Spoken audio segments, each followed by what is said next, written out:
I have seen a lot of grand entrances in my life, but never have I seen the superintendent of West Point lead the Army Black Knights on a Orange County chopper. It's a new season. There's all kinds of energy and all kinds of excitement here for the 92nd season.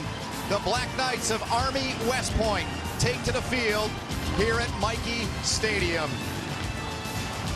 College football on CBS Sports Network is proudly presented by Geico. Inside of historic Michie Stadium, we're inching closer to kickoff between the visitors from the Bronx in New York, 51 miles to the south, the Rams of Fordham, as the Army West Point Black Knights play host tonight. Happy holiday weekend to you and yours. It is a pleasure and an honor to be with you here. My name is Ben Holden. Well, a new season certainly brings excitement and optimism, and for Jeff Monken, he's in his second year. He's got a lot of new faces, but he's got a lot of familiar faces on this 2015 version of his Black Knights. He was 4-8 last year in his opening campaign here as Army's coach. He told us yesterday, he said we need to run the ball, stop the run, and they really, really want to see some early season success. And if they do those things, they feel like they can get that early season success. Thrilled to introduce my broadcast partner this year for 13 games. National champ at Michigan, NFL for 14 years as a kicker, Jay Feely. Great to have you. Ben, truly humbled to be here at Michie Stadium announcing for CBS. Well, we're thrilled to have you in the family, and let's get back to that point I referenced earlier, new and old faces. Let's start with the old faces back in key spots. Two linebackers for Army are back. Well, when you look at Andrew King and Jeremy Kemp, the two guys that have to make plays if they're going to stop the run are these two gentlemen. Jeremy Kemp led the team in tackles. He's their best tackler. Andrew King is the emotional leader of that defense, and they're going to have to play great to stop the run and have a great defense. The young man they've given the keys to run the offense is a sophomore out of Chicago, Ahmad Bradshaw. He's never played a college game. He's only 5'11", but this guy plays tough. He runs through tacklers. That's what the coaches really like about him. We'll see if he can make good decisions in that triple option offense and get the ball to the right people at the right time. All right, another new member of our broadcast team here is John Schriffen. He's down at field level with Army head coach Jeff Monken. John. Thanks, Ben. Coach, new year, new quarterback. Tell me, what did you see out of Bradshaw this preseason that convinced you to name him the starter? He did a really good job leading our team and played with such great enthusiasm and really practiced the whole camp like he wanted the job, and he earned it. Okay, Coach, good luck today. Thanks. Thank you. Ben? Thank you, John, and we bring it back upstairs. And Jay, let's talk about Fordham. They're in the FCS. They've had a great turnaround under Joe Moorhead, 29-10 in 3 years. He's a former quarterback. He's got a new quarterback, but he has the best running back in FCS back in Chase Edmonds. Yeah, Ben, they lost their All-American quarterback and their All-American tight end. They lost their 4 best receivers. But if you have one guy that's back with the team that you want, it's this guy, Chase Edmonds. Over 2,000 all-purpose yards last year, 24 touchdowns. A very young gentleman, but he's a tough runner. He's got a lot of skill, and he can make plays all over the field. They're going to get him the ball as much as they can here, especially early. So we'll see what the Rams of Fordham can do with that. It is a beautiful night here along the banks of the Hudson. 76 degrees at kickoff.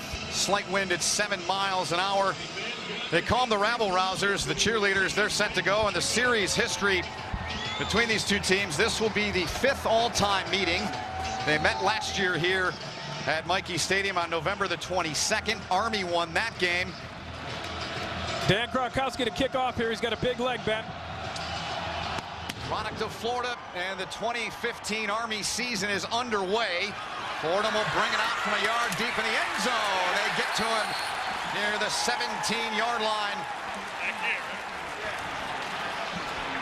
And that's where they'll begin their first series. Time to take a look at our starting lineups. They're brought to you by Chick-fil-A. And Jay, we touched on the quarterback in the open a bit. There's a look at the product of Florida. Started his career at Marshall, Kevin Anderson, his first career start. Yeah, it's going to be interesting. I watched him at practice. He looked very comfortable. He's a kid that's got a ton of energy. The coaches try and corral that energy and not get him too excited. See what he does on his first play from scrimmage. And the ball comes loose. It is loose inside of the 10. There's a battle for it in there. Did Army come up with this turnover? They're indicating yes. Wow. Andrew King involved in the play. The King of Queens strikes early. emotional leader, the guy who gets everybody going on that field. And if you're Fordham, that you can't start any worse. They tried to run the read option. And you know what, Andrew, they just got in there. He's got to protect that ball. Kevin Anderson can't allow that ball to be out there. It's his first time on the field touching a ball, and he doesn't protect the ball. The number one thing you have to do as a quarterback, ball security. Army's defense makes a huge play and gets this game off to a rousing success for them. King with 4 tackles a year ago, a sack and a tackle for a loss. But that play right there, huge. And now, here is Ahmad Bradshaw taking his first snap as a starting quarterback, and he gives it on a toss play, and the ball was carried there by Joe Walker, the 6-foot junior. Good pursuit down the line by Fordham's defense. So when the coaches talked to us, the one thing they weren't sure about Bradshaw was how is he going to make decisions under pressure. You can't really simulate that in practice. They didn't hit him very much throughout training camp. They didn't want to get him hurt. And now he's got to make decisions on the go, especially in this triple option offense. He's doing so much, reading so many keys. Raised by his mom in Chicago. She's watching tonight. He told us yesterday that play did not go far at all. That was clogged up real well. Aaron Kemper had the rock. He's got the responsibility, Jay, of taking over that key fullback spot. Yeah, and the fullback is the key to this offense. You know, most fullbacks, you don't think about that, especially in the NFL. They're getting rid of the fullback. But in this triple option, everything starts with the fullback. They have to have success at that position to set up the success up for every other play that they do. So 3rd and goal upcoming from the 8-yard line. And the opening 90 seconds of Army's season. Andrew King with a fumble recovery. Here's Bradshaw now. Looks to fire, got a man into the end zone. It is caught, and it's a touchdown for Army. A short march into the end zone. Joe Walker with Army's first of 2015. They get the back out, Ben.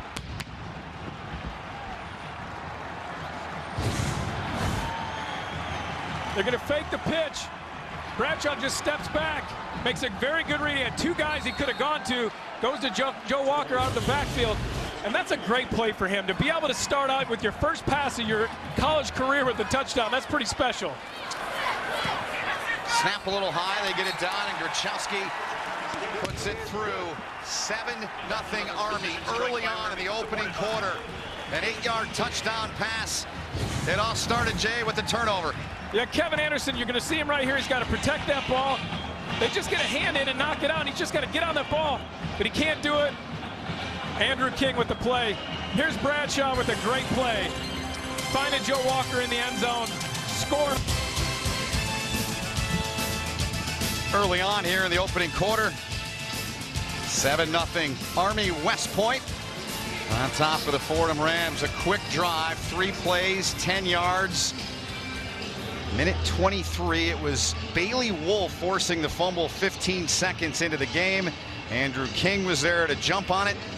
And then it was Ahmad Bradshaw, the sophomore quarterback, throwing an 8-yard pass on 3rd and goal to Joe Walker. That's exactly how Monken drew it up, right? Yeah, in his dreams. Right. You know, he froze the linebackers, and then they had 2 guys opening the end zone. Just such a perfect start for Army. So Grachowski on to the field for the 3rd time. Jihad Pretlow is the deep man. He'll field it at the 1. He's got good wheels, plays in their secondary, tripped up, keeps charging on, and he'll be gang tackled near the 23-yard line. So we've done this before, but we'll do it again because Fordham's offense is back onto the field. They ran the 1 play, and they fumbled the ball away with Kevin Anderson, their quarterback. Take a look at their starters. Lineups brought to you by Chick-fil-A. And Jay, who do we highlight amongst this group? Well, we're going to highlight this tight end. Normally you wouldn't focus on a guy who only has career 5 receptions for 56 yards, but he's 6'8", 245 pounds with a 33-inch vertical. I think you can see the ball a lot today. That is an absolute matchup nightmare for a secondary. Here's Anderson wrapped up and dropped. And getting in there was TJ Atamalala, the senior out of Las Vegas. Chick-fil-A lineups are chance now to look at Army's defense. They're without a key piece, but first we look at one of those guys. He's still a key piece in Chris Carnegie in there. He is. He's a special player. He's very solid, very smart, really impressive young man when we met him. They are without Josh Jenkins, their best all-around player. Here's a catch out across the 30. They get to about the 32. It's Robbie Cantelli, their Z receiver, with the grab. They'll need 2 to convert. That was important for Anderson to get comfortable, to get in a rhythm, to make completions. It's a big third down for this Fordham offense.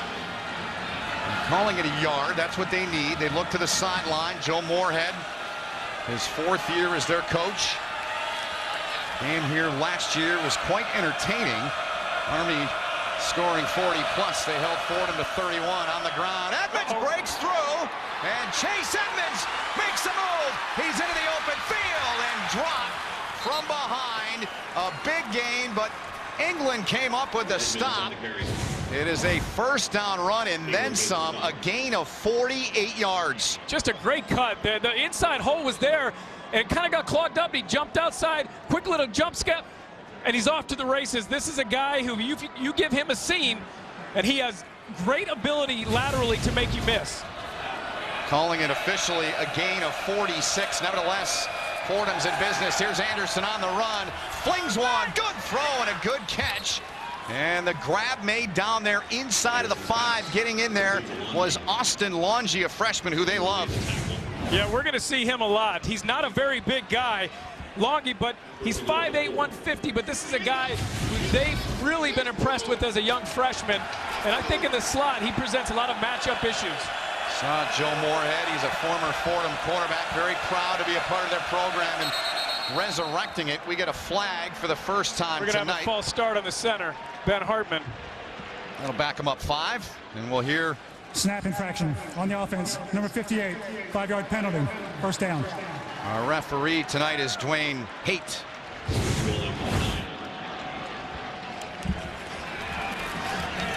You can see the defender move a little bit. It kind of incited him to move, but he's got to go into the neutral zone for that to be called.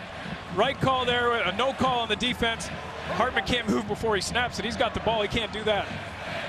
Look at the junior Anderson, product of Boca Raton, Florida.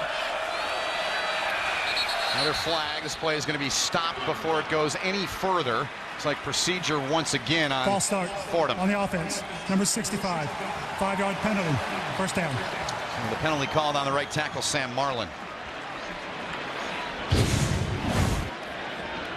This is a young man who only played 8 games last year, hasn't started. He's a hard worker. He's really their biggest question mark on that offensive line. Those kind of penalties, Ben, drive a coach crazy. Here you got to make 2 great plays to get down inside the 5-yard line, and now you backed yourself up twice. So it's first and goal from the 14 now, out of the gun. Anderson, Tom, man wide open. Edmonds makes the catch at the 11. Carnegie got him and forced him out of bounds. So a decent pickup there on the first and goal play. They're going to find ways all game long to get him the ball. He's their most dynamic player. He's got good hands out of the backfield. And they said they'll find plays on the sideline, draw him up just to get him the ball in space. He was the Jerry Rice Award winner, goes to the FCS Rookie of the Year. He didn't even know what the award was for when he was in high school, when he and Briner talked about it. Their coordinator, he recruited him, and Anderson keeps it and takes it in. A terrific job by Anderson to maintain balance. He takes it to the house from 6. Ben, I think that was a broken play. It was a high snap. You're going to see it here. He tried to get the ball. He couldn't get it to Chase Edmonds, so he just takes off with it and just ad-libs a little bit. Just an excellent play by a young man who's making his first career start. He's got the hockey hair going. You like that, don't you? I love it. Good job by him. They'll try with McKay Red to even this thing up at 7 apiece. So if this is any indication, we're in for quite a scoring night here at Michie Stadium. Kevin Anderson. The biggest difference between him and Niebrick was his ability to run. That's what the coaches told us. Here he is, finding a way to get the ball in the end zone, doing exactly what their coaches want him to do. Exciting start to this ball game here inside of Michie Stadium. Alongside Jay Feely, John Schriff, and all of our crew. My name is Ben Holden. I'm stunned at the title of this, Jay Feely. Jay's extra points. In all seriousness, what are they tonight? Well, Ben, we got two quarterbacks who have never played a game. Obviously, which quarterback will step up and play well? They both look good so far. Ram into the Army backfield. Obviously, Chase Edmonds is a key to this. You just saw it on their second drive. Makes a big play, leads to 6 points. He's a guy that they're going to rely on throughout the game. And on the other side of the ball, stop the chase, which they didn't do on that play. But Army's got to find a way every play on their when Fordham has the ball to find a way to stop Chase Edmonds. Scoring drive for the Rams, 6 plays, 77 yards, and the aforementioned Chase Edmonds. That 46-yard run was the key play on that drive. So after they fumbled it away, and then Army scored, the Rams come back. This is Marcus Hyatt, and they're going to bring this ball out to the 25-yard line.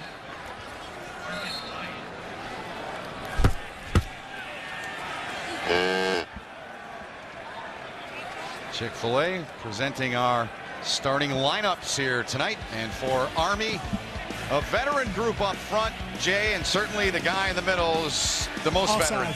On the kicking team, 5-yard penalty will be tacked on from the 25 to the 30. First down. Matt Hugenberg is the leader of that team on offense. He played all but 4 snaps last year. He was their one constant on the O-line, and an offense predicated where the fullback success demands so much. He's a guy that has to play well. Well, he's a senior out of Quincy, Illinois. I know you'll like this, and I know John will like this. He loves golf, as you two got a chance to take in the course here. But here's the bio blast on Hugenberg, and he's been a rock. They took him out. That game you were talking about, it was the opener last year against Buffalo because they thought they had it. And then as Jeff Monken told us, he said, we tried to screw it up. They ended up winning it. That's the reason he missed those few snaps. Here's a pass now down the middle. Oh, Trainer's there, and he's got it. Ahmad Bradshaw. He looks nothing like a sophomore starting his first ever game. The coaches told us to look out for Trainer coming out of the backfield as a guy they like to throw the ball to. And, you know, if you're Fordham, you have to cover that man coming out of the backfield. Great throw by Bradshaw. He put it where his guy could catch it, and Trainer did a great job of going up for the ball, not waiting for it to come down. He went up and found the ball and made a play. So 1st and 10 from the 42. They go back to the ground. Aaron Kemper on the carry. It was number 26 for the last few years, that fullback spot, Larry Dixon. Now it's number 25 getting the start. Chick-fil-A presents the Fordham defense. Who do we highlight there? Well, when you look at this defense, they're getting one guy back that they didn't have last year. He got hurt in preseason camp. Stephen Hodge led the nation 2 years ago in tackles. He was an All-American. He did everything for them, and they're so happy to have him back. This is a guy that had 16 tackles for a loss, 5 sacks, 5 forced fumbles, was all over the field. Not a big guy, only 205, Ben. He was the Defensive Player of the Year that year in 2013. He's the preseason Defensive Player of the Year in the Patriot League this year. Is Bradshaw, good balance, broke a tackle. Ahmad Bradshaw. How about that run on first down for Army? So, Ben, this is what we talked about that the coaches love. His ability to break tackles. He's such a strong runner. You see one there, you see another tackle there, and he's into the 3rd, 4th guy. And this is the thing. This is the reason why they started him. It wasn't so much his throwing ability, although he threw for over 6,000 yards in high school, but it was his ability to run strong, to make good decisions, and to break tackles. They love his energy. They said he's got infectious energy. He's an outstanding athlete. What did he play? 6 sports, I think he told us yesterday. Here he goes on the pitch now. Another big game and a first down for the Black Knights of Army. That's a freshman, Jordan Asbury, with a carry. Here he goes down the line, makes the good read. The defensive end goes down, so he goes with his read, pitches the ball out. They get another big first down. He looks great so far. I mean, every decision he's made, he's been flawless so far in this game. They got to be so thrilled on that sideline with how Ahmad Bradshaw is playing. Brent Davis, always enjoy talking with Brent. Offensive coordinator, pickup of 15 on that run. They felt they have 5 or 6 guys that are going to rotate in this backfield. Here's Bradshaw. He's going to keep Ahmad Bradshaw. Touchdown, Army! A march to the end zone for Bradshaw. He's thrown one. Now he's rushed one. 15 yards. This play was wide open the whole way. You're going to see Bradshaw come around the corner. There's nobody there to stop the quarterback, which is the first thing you're going to have to do if you're Fordham. So he just keeps that ball, tucks it, and runs right into the end zone. So the sophomore Bradshaw leading the Black Knight offense into the end zone again. Grichowski the try for the point after, and it's a 14-7 Army lead. So Ahmad Bradshaw, I was amazed at how calm he was yesterday. He looks calm tonight, Jay Feely. He sure does, and he's just making all the right reads. Nothing wrong with his game so far. The kid looks excellent. Opening quarter of play, Army West Point. 14-7 lead on the Rams of Fordham. Ahmad Bradshaw, are you surprised at how he looks? He looks like a seasoned vet, man. Come on, really? Yes and no, but he was so confident in our meetings. He was. He had a calm demeanor about him. We were kind of surprised, but the kid just looks like he can play, doesn't he? He does. He really does, and he has got his team in front. After a 5-play, 75-yard drive, 2:34. Here we go with Kendall Piercy now for the Fordham Rams. Piercy tripped up, beg your pardon, that was Pretlow. Pretlow on the return. Pretlow's a transfer from Temple. He's one of their guys that actually has experience. He's the guy that they said is explosive. They like him at corner. It's a good return by Pretlow. Look back at the touchdown. You're going to see Bradshaw come around the corner, and it is wide open. I want you to watch this right here as he's going to come up and get that block, and Bradshaw's just going to come right behind him, and he's got a wide open alley. Stephen Hodge told me that he had the quarterback. He has to go up and make the plays. You got J.Q. Bowers outside. Here goes Fordham back to work. Anderson zings one down the middle. Faison Odom, the big 6'8" tight end. He looked like a wide receiver there, Jay. I'm telling you what, I was so amazed watching practice that this kid hadn't caught the ball more than he had. They obviously had an All-American tight end in Dan Light, but for a guy so big, he runs so well. That's why you figured they're going to highlight him. It's matchup nightmares all over the field. Gain of 29 yards. Odom played in 12 games, had just 5 catches for 56 last year. You might have that tonight. He could double it tonight. Because as you and I chatted during the week, it's like, hey, you got a weapon like that, you got to utilize it. They've got him lined up outside. They keep it on the ground here. This is Kendall Piercy. Carnegie made the tackle at the 22, but it's a first down for them. They're pretty comfortable with Piercy being in there as well. They're comfortable in their offense. They're not trying to focus on one guy. It's not just all Chase Edmonds. They said the system is going to determine where the ball goes. It was interesting because there was a contrasting philosophies between whether or not the defense dictates what you do. Joe Moorhead, 4th season as this Fordham coach. Last 2 years have been spectacular for Fordham's program in the FCS. They went deep into the playoffs. Double-digit wins. 1st and 10 for the Rams. 6 to go in the quarter from the 22. We got a timeout coming. Fordham. Yep, the Rams take it, so Moorhead. Timeout. Fordham, their first timeout of the half. We'll talk it over with his group with 6 minutes remaining in the opening quarter. We'll step aside, take a short timeout here on a Friday night from Mikey Stadium. Fordham trying to even the score. Army on top by 7. Network. All season long, we are celebrating 125 years of Army football. We'll look back at some of the most memorable Army moments and teams. This week, we flash back to 44. While the world was descending into war, head coach Earl Blake led his Army team to a perfect 9-0 season that earned them the national championship and a place in Army history as one of the greatest Army teams of all time. Great to be with you here on a Friday night. Real good ball game so far. 14-7 Army with the lead. And such history, such tradition, pageantry, all the great things that are football here at West Point. 1st and 10 from the 22 out of the timeout for Fordham here. Kevin Anderson, 4 of 4 for 63 yards. Give it off to Edmonds, and he went absolutely nowhere. Clogged up in the middle. Beautiful job up front defensively. That was Voigt. That's their guy on the defensive line, the guy that they think can make the most plays, that has the most talent.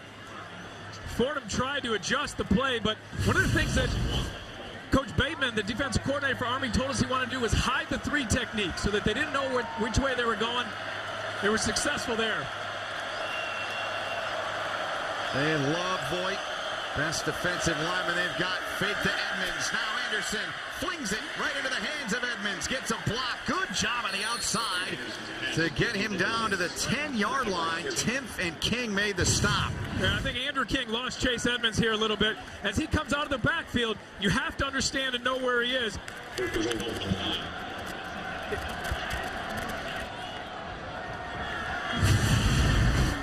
Johnson there, Ben Johnson, 81 on the block on the outside. Helping him get it. So first and goal from the 9. Yeah, that was Timpf and King, who both kind of lost him on that play. So if this first quarter is any indication, this will be right up my alley. I love offense. To the end zone, open man, and it's knocked away. And that was Odom, as he could not reel that in. One of the things that we said to watch for was Faison Odom in the red zone. If he gets singled up, they're going to throw the fade. It was a perfect throw by Kevin Anderson. He's just got to make that play. There's inexperience there. He's got tremendous upside. That's a play he would say, I should have made that play. And when we watched him in practice, he made that play often. They're going to go back to that play at some point in this game, I guarantee it. 6'8", 245. He's a product of Barnwell, South Carolina. Averaged 19 and 14 in high school basketball. Fordham's coach, they wanted him every year, but they can't get him. He's staying in the football field. Second and goal coming up. Gonna have another false start. That poor offensive line. They're trying to gel. They're young. They haven't played together. They got transfers on that line. They got guys starting for the first time. Delay and game. they're just a little confusing up there. 5-yard penalty. Second down. So it was actually delay a game. Yep. And that's on the quarterback. That's on Kevin Anderson. He's got to have awareness. He's young as well. It's his first start. You got to see the play clock, and you got to get the ball off on time. So 4 penalties on Fordham to this point. It is game 1, but the coach is definitely not going to be happy about that. Especially in the red zone. Those are killer penalties. Those are penalties that take points off the board. So it's second and goal now from the 14. Edmonds the back, high snap, Anderson pulls it down, got a man, slings it in there, but he overthrew the target. Looked like Corey Cattle he was trying to hit, another one of those talented freshmen, and he said right there, that's on me, guys. Yeah, Ben, I think he was looking at Faison again first, and then he went off that read because he was covered. It went to Corey Cattle. He's a guy that they really like as well. They got 2 slot receivers that are not very big that they're going to go to a lot, and Cattle and Longy. So a big play here. Third and goal, ball at the 14-yard line. They're 1 of 1 on third down to this point.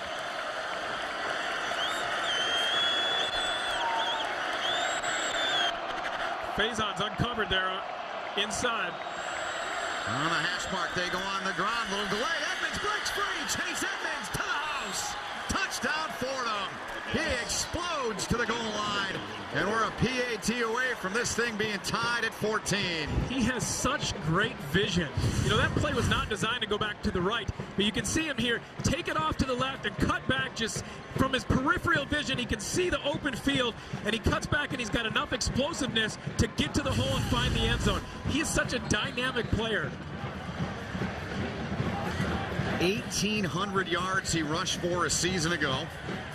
10 100-yard games. He had 2 200-yard games. As Red's on to kind of tack on the PAT, and he squeezes it inside of the left upright. That's something to watch, Ben, because as I watched him warm up, he missed everything to his left. Kept pushing the ball. Well, with it's his first game as well. It is. 4:28 to go in the quarter. Jay, we look back one more time at the touchdown by Edmonds. Yeah, I mean, you got to go up and Jeremy Timpf and make that play. You can't wait. You can't give Chase Edmonds that much room and that much ability. But credit Chase him. He comes up, he freezes him in his tracks, cuts back to the right, knows there's room over there, and explodes into the end zone. I love watching him play. Yeah, he is exciting.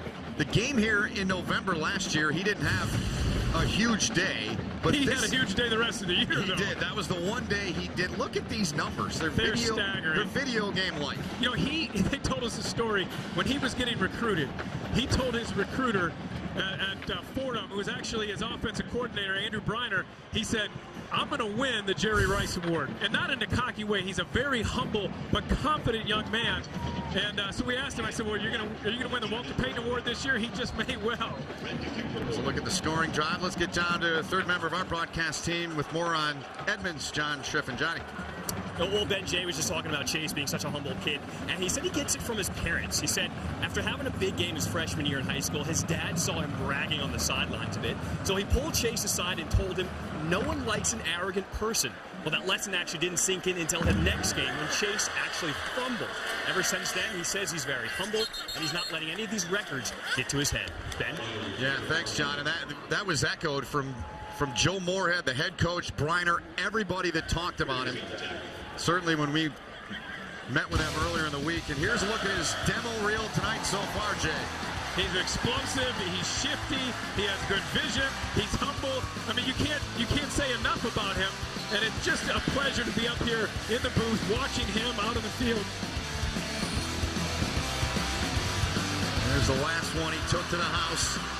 Ackerman tried to get him, but he outran him and then hopped over another defender and took it in to help get this game tied up. Here comes Ahmad Bradshaw. This young man looks like he is in mid-season form. Jihad Pretlow stepping up to put an end to that play.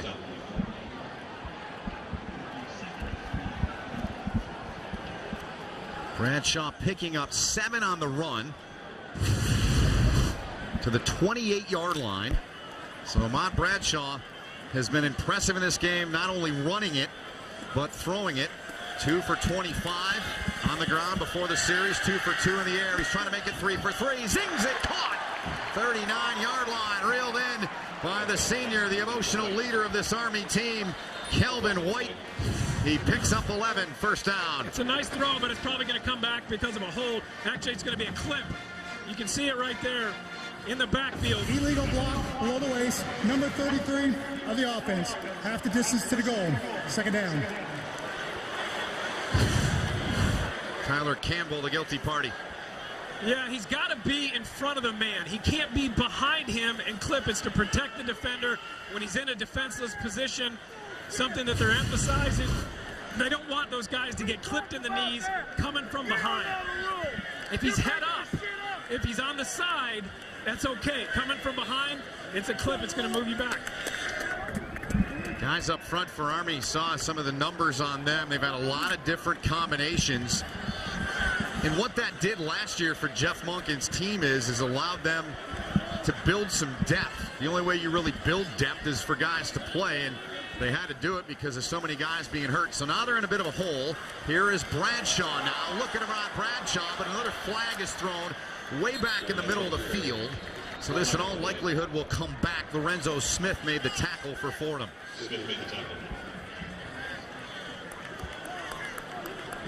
Looks like it's coming back, and there's the indication it'll come back on Army once again. So Jeff Monken's team looked razor sharp up until now. On the offense, number 60.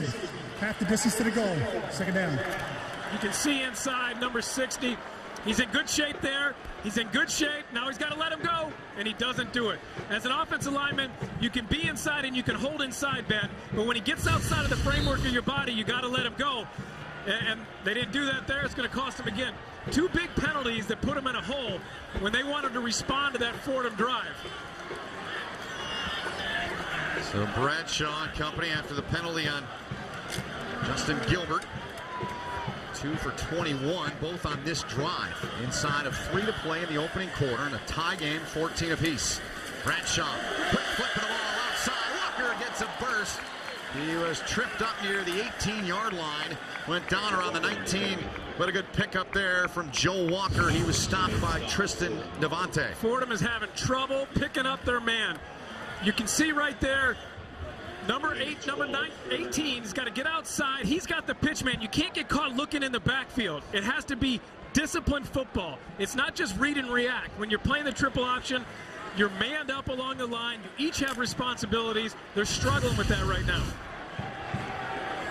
3rd and 12 upcoming. Army 1-of-1 on 3rd down, trying to convert here. Different look, go outside, way outside of the pitch, all kinds of room. Kemper still on his feet, out near midfield goes Aaron Kemper. Caleb Ham forced him out.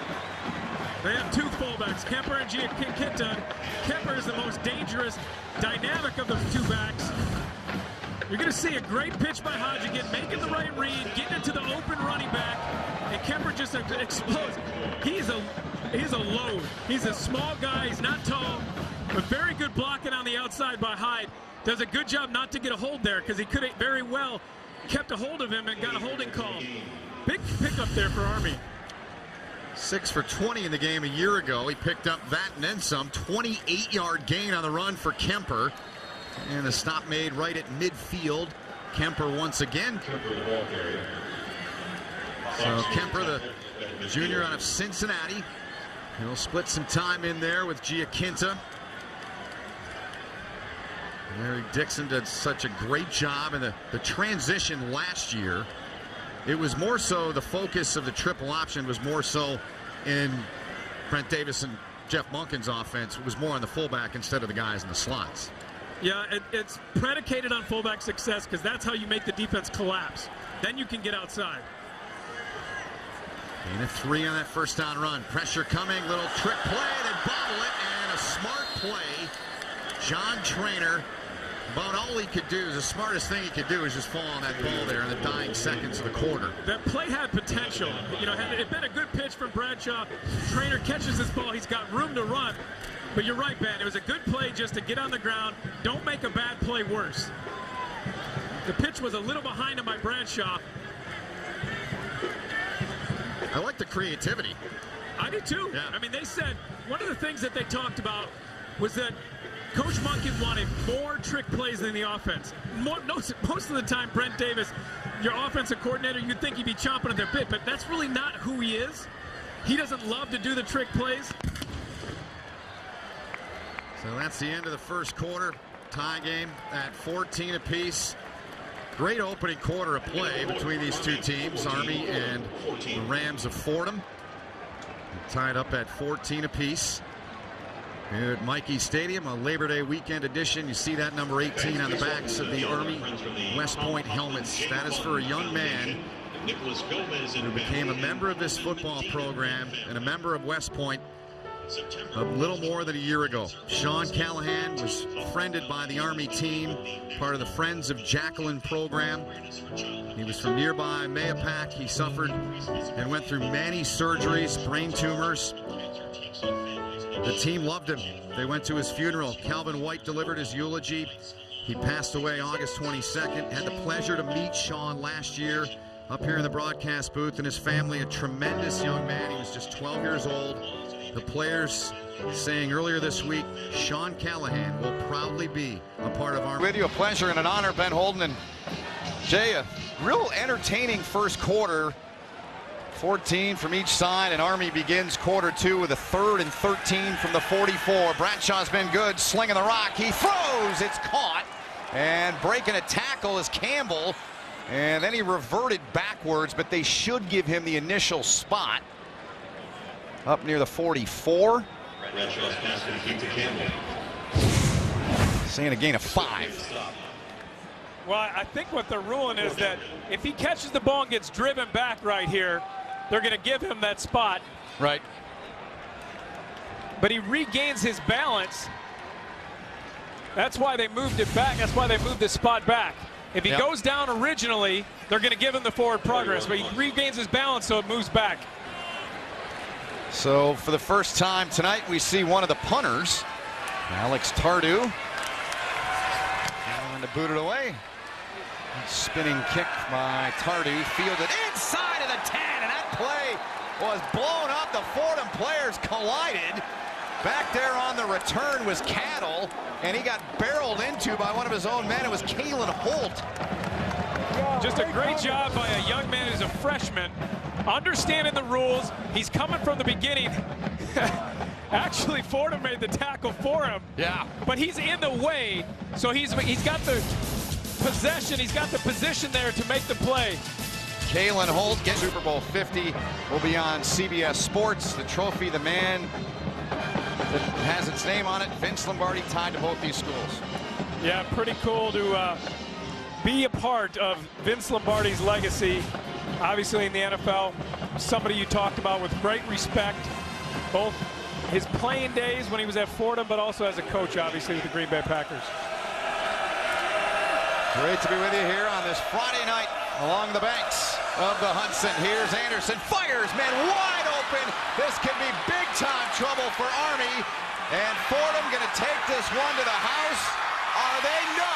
Tracking down the receiver. That was Chase Edmonds. A monster chunk of real estate. You know, Xavier Moss made a great play as a guy who switched from wide receiver to safety. He could have given up on this play. He's the fastest player on Army's team. He's probably the only guy that could have chased down Chase Edmonds. He continued after him, saves the touchdown for the time being. Those are the kind of plays, even when you give up a big play like that, the coaches love the hustle plays. So Piercy now in at the running back spot to give Edmonds a break after he nearly did a 100-yard sprint.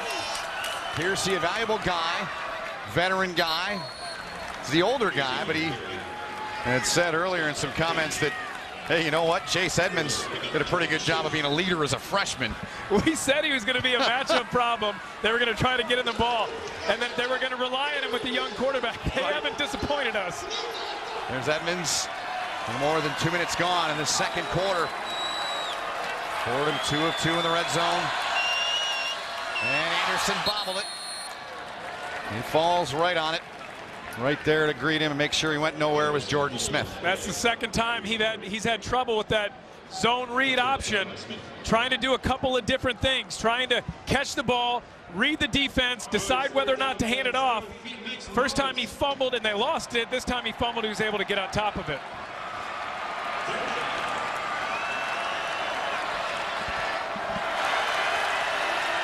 Third and goal from the 6. On the fake, on the run, drop, that was a touchdown. That's the second one that Faison Odom has dropped. They've gone to him a bunch. He should have had that one. The perfect play call. A great job by Anderson getting out on the run and delivering a ball that was an easy catch for Odom. He can't believe he dropped that ball. They're going to have to try a field goal attempt. And that's something that can come back to haunt you. You had 2 touchdowns in your hands, and that kind of sticks in a coach too. Do I keep going back to him? And we wanted to feature him, but he's dropped the ball twice in the end zone. 22-yard attempt for the first time in the career of junior McKay Red, and Jay Feely's perfect. He's kicking the ball well. That ball was right down the middle. He feels good. So Fordham gets points. They certainly wanted the touchdown. Here's the 87-yard reception from Edmonds, Jay. Yeah, you're going to see him right here come out of the backfield. They're going to find him. I saw this play a couple times in practice when they lined him up on the left, just faked the run and then hit Chase Edmonds coming out of the backfield, and it's off to the races, and only Xavier Moss can catch him from behind.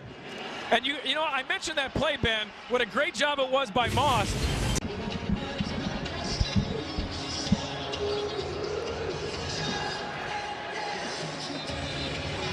(17-14) our score. Fordham on top early in quarter number 2. Rams getting a 22-yard field goal on their last possession. Big play pass. Chase Edmonds on the reception. Short or not, that's special to kick your first field goal. Yes, indeed. And Kevin Anderson, who he can't believe they didn't get 7. So think of this, Jay. So Anderson was at Marshall. Fronapple, who's at UMass, was at Marshall, and they both left because no one was starting over Rakeem Cato. That's right. But that's a good group of quarterbacks, and Marshall did a good job recruiting. Yeah, absolutely. So Army, their special teams drought goes back to a game against Temple, September of '07. No kick return, no punt return since. Maybe they'll get it here.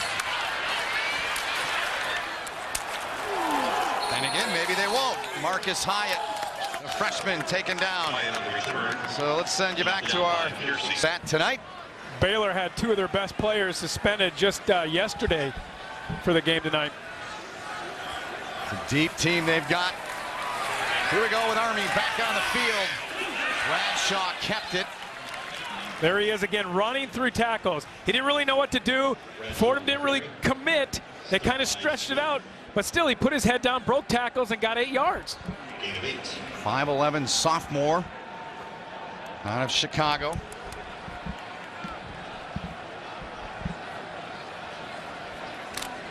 Picked up 8 on the run. Looked very good here in his debut. There's the guys that were in front of him.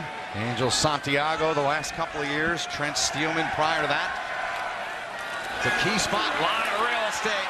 Good burst from him there. He picks up the first down to the 42. Tackle made by Caleb Ham. I really like that play. Just a quarterback draw, but you take both your backs, you run them out like you're running the triple option, and you send Ahmad Bradshaw right up the middle. You're going to see the backs go, and the hole open up, and Ahmad Bradshaw just take it right up the middle.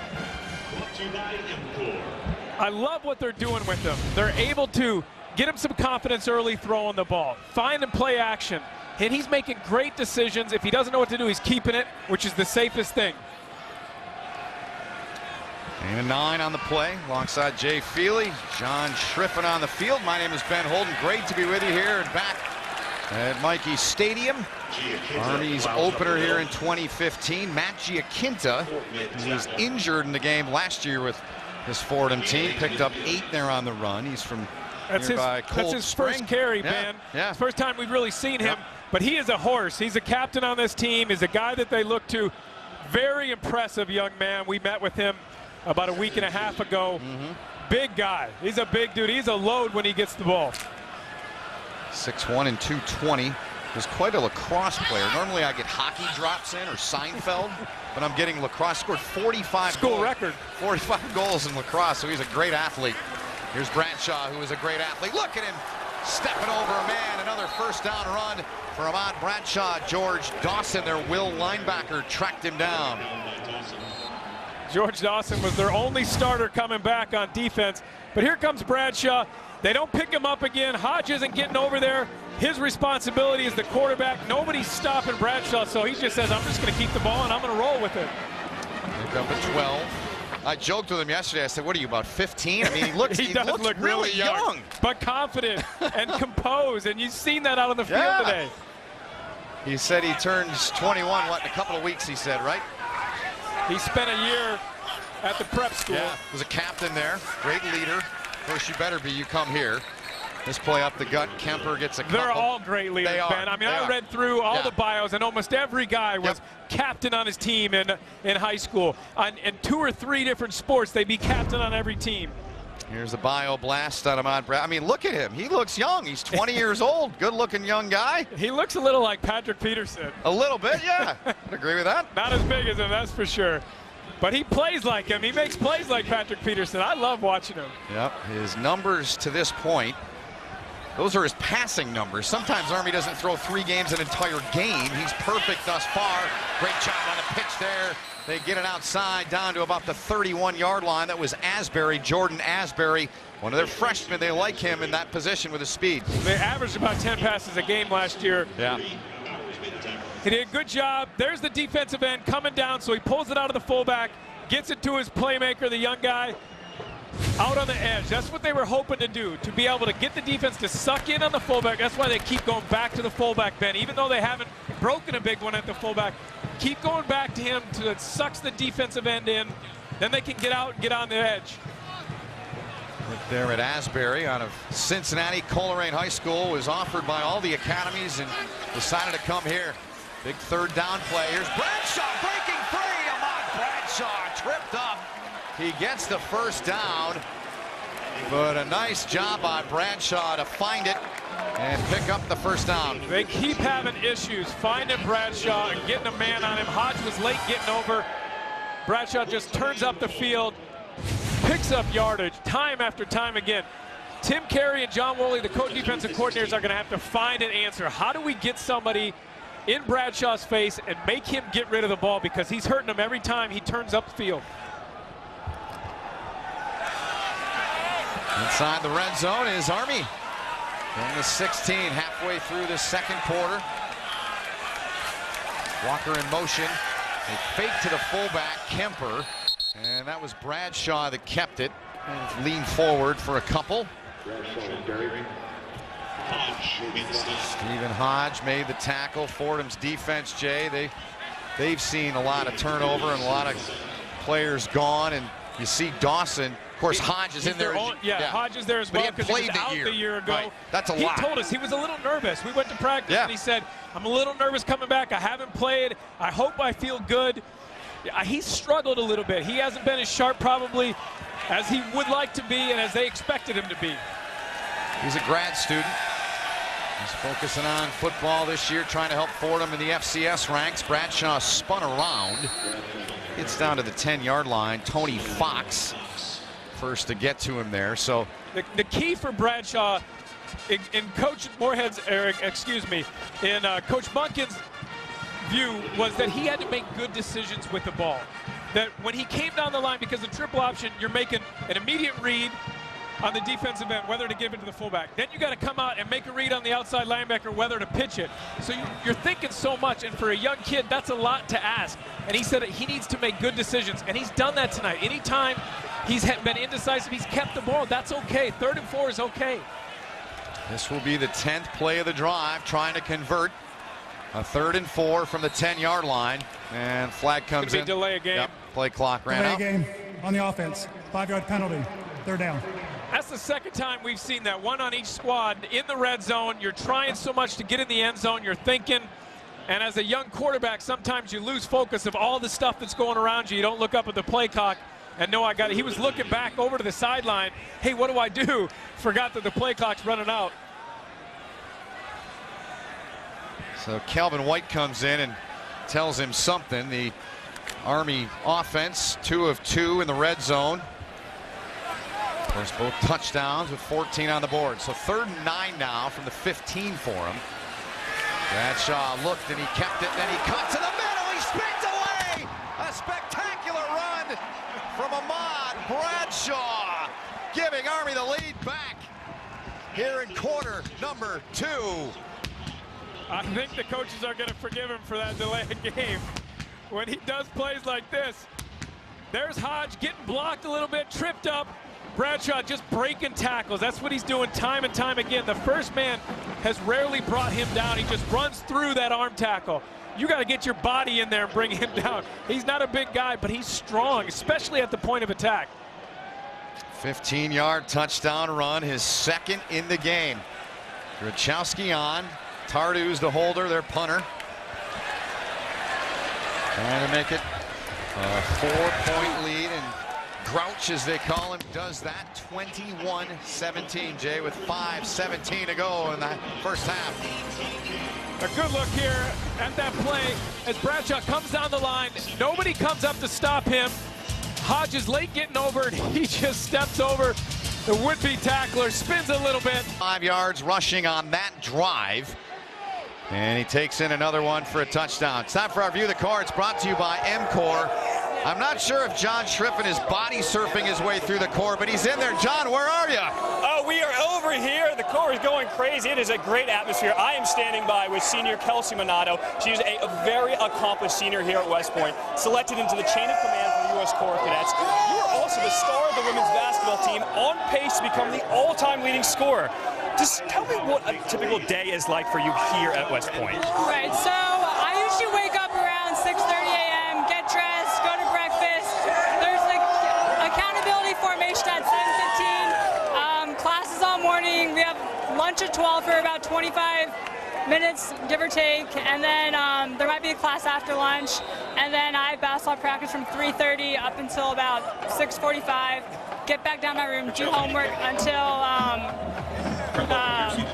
lights out at 11:30. Okay, all right, let's go back to that real quick and watch the kickoff. Fordham takes it from the end zone. Good hustle to get down there by the Army kick coverage team. They get to him in a hurry. John, take it away. Back to you, buddy. All right, thanks. Back here with Kelsey. For people who haven't been here to West Point for a game, describe what is this experience like, especially here amongst the cadets? Yeah, I mean, as you can see, it's just really awesome. It's wild, it's crazy, we're loud. The court really is a 12th man, so we know that the team feeds off our energy, so we try our best to be loud, to be encouraging, to be energetic, and it's a really great time, great experience. Thank you so much, and best of luck to you coming up in the women's basketball season. Thank you, appreciate it. All right, Ben, back to you. Thanks, John.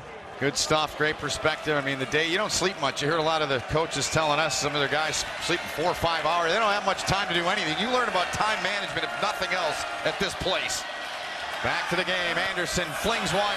Catch is made. Nice little shake and bake move from Robbie Cantelli. And a big gain for a young man getting a shot to play with all those studs they had at wideout gone due to graduation. Yeah, he only had 2 catches last year, but they really like him. He's got good body control. You can see it right here. Just shake and bake. Getting upfield, making a good play for that Fordham offense. They need a good drive here to answer Army's touchdown. Gain of 24 on the said shake and bake. Out to the 39. Fordham has only had the ball about 8 minutes. Coming over the top. They get pressure from the end. It was Carnegie bringing the heat. The senior out of Oakland, California.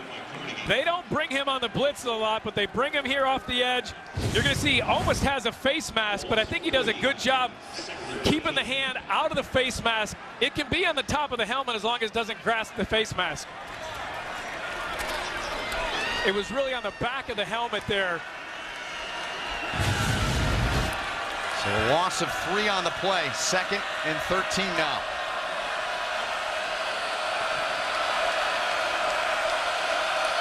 Four-point lead for Army. Anderson, plenty of time, now forced. And they'll get him just shy of the 45-yard line. Pretty good job by Anderson. He looked downfield, didn't see anybody, and he takes off with it. That's that added option that he gives them that they haven't had, even though they had such a dynamic offense last year. Niebrick was injured a lot. They really couldn't run the ball from the quarterback position. He had Chase Edmonds open in the flat on the near side towards us, Ben. He didn't see him. 3rd and 5 now. They need to get to the 49 to keep this drive alive. They're 2 of 3 on their conversions. He likes Ben Johnson in these situations. Number 81. He's on the bottom of the field. That's Odom next to him, the 6'8" tight end. And there was some movement. This one's going to come back.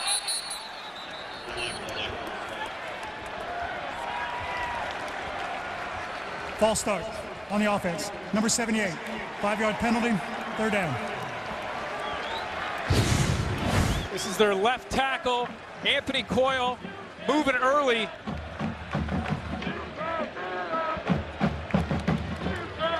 Just a hair early. He started the final 10 games last year at right tackle, Ben. They had to flip him over to the other side. They like him, though. He's a quiet young man. Joe Moorhead hoping his team can convert here. Under 3 to go in the first half. His team is down by 4. Man open, delivered, and there's Johnson. You called it. Jay makes the catch, 1st down. Fordham down to the 44-yard line. They looked for him a lot in practice. There was a good connection between Anderson and Ben Johnson. He's 6'2", 200%. He's a possession-type receiver. So when you're on 3rd down, that's the guy you want to look for, a guy who you know has good hands, you can trust. A really good strike there by Kevin Anderson. Fair to say, Ben Johnson, a Bills fan from Orchard Park, New York. 6'2" senior. Here's Anderson on 1st down, plenty of time. Slings one down the middle. There's Odom with a catch.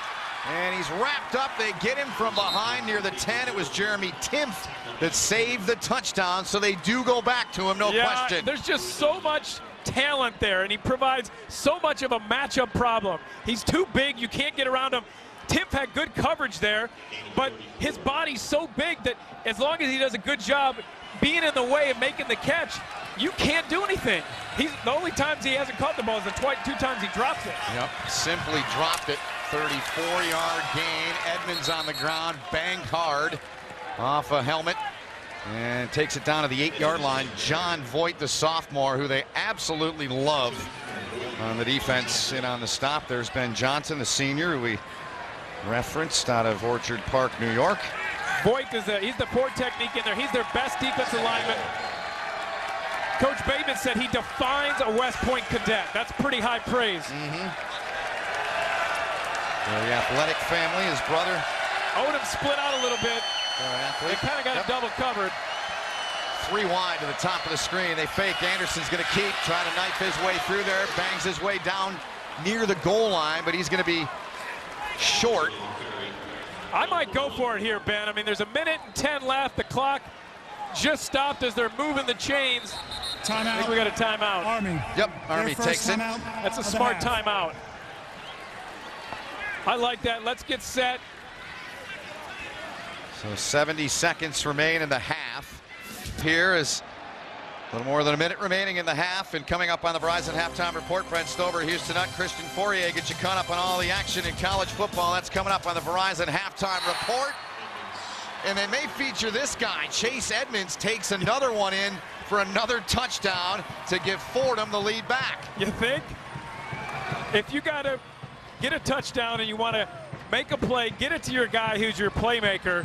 He's got such good vision, such good body control. Just a little run up the middle, makes a good cut, gets in the end zone. This guy's been impressive today. Quite a debut for Chase Edmonds. Quite a debut for Kevin Anderson, too.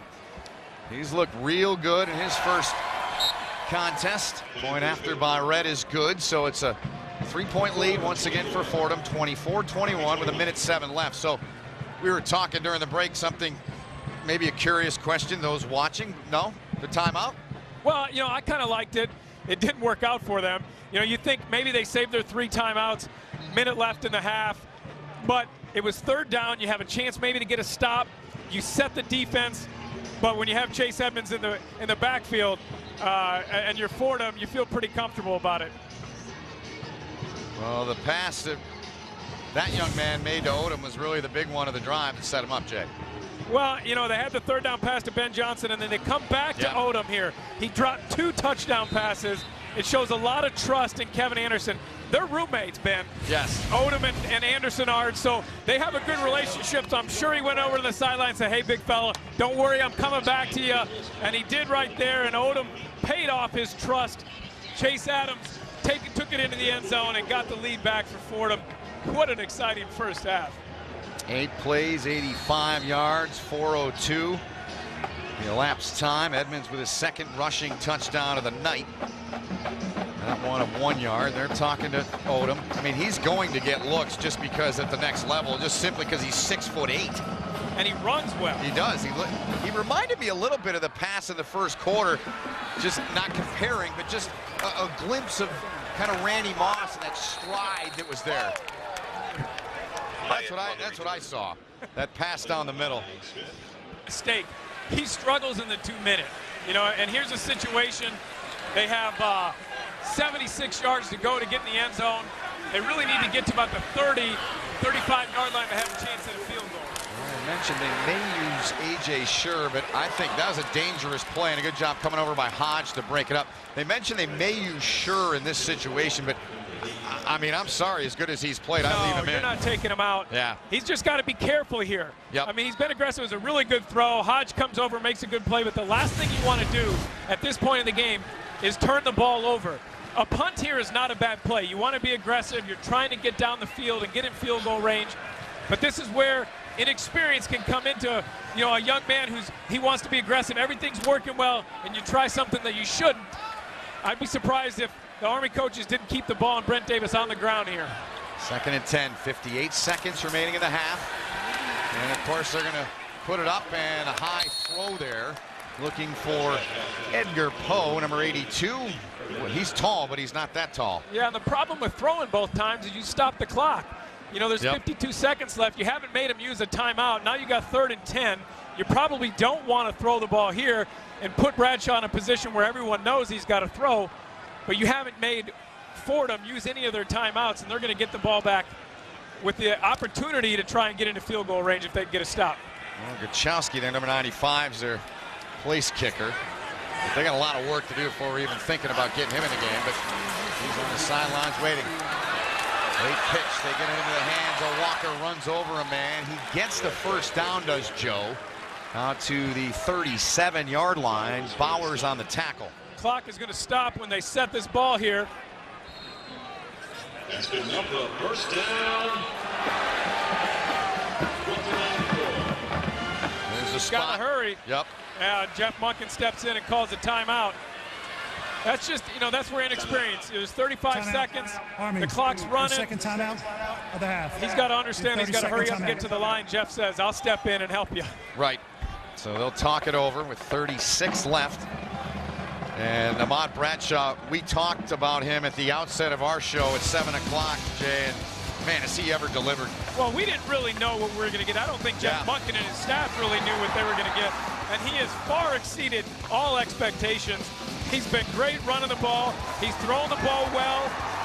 And he has been tough to bring down. They have not been able to tackle him at the point of attack right there, spinning and getting in the end zone. And he's made good decisions. That's the biggest thing, Ben. He's made good decisions throughout the game. 179 on the ground for Army's offense. 83 for Fordham. Good block throw. That allows him to throw in there, and he threw it, and it's intercepted into the waiting hands of J.Q. Bowers. As soon as I said he made good decisions throughout the whole half, that's what I was talking about, just youthful exuberance. He's feeling really good and makes the throw that he shouldn't throw, steps back, doesn't really he throws into double coverage, and J.Q. Bowers does a great job of just beating the receiver to the ball. But that's just where Bradshaw can't make that play. Now you've given Fordham the opportunity to get a double score going into halftime after they took the touchdown in to go up 24-21. They got the ball at the 39-yard line. Their kicker doesn't have that great a leg strength. They probably need at least another 10 yards just to get him into field goal range. So the senior Bowers out of Sylvania, Ohio. It's right on the Michigan-Ohio border. Comes up with a big play for his team. Here's Edmonds. He has been lethal. I mean lethal in this game. He's been everything he was last year, although I mentioned we didn't see him have one of his better games last year, but tonight a game has been brought. Yeah, he's doing phenomenal all around. Catching the ball, running the ball, explosive plays. Fordham takes a timeout here after Army did a good job rallying to the ball, not giving him much. He only got 3 yards on that first down play. They're still outside of field goal range here, Ben. You got 21 seconds left. They got one timeout. So you can run the ball again here. You can go inside on a pass play. Jay Bateman, defensive coordinator. If you're Army, the one thing you don't want to do is give up a big play here. Right. Keep the ball in front of you, make the tackle, make the young kicker make the field goal. Don't give up a touchdown here because you're being too aggressive. Bateman talked yesterday about how they had to get better at those chunk plays, 30, 40-yard plays, just way too many of them last year. They need a stop here. Anderson gonna fling one out there to the corner. Carnegie comes over the top. He came over and challenged Faison Odom.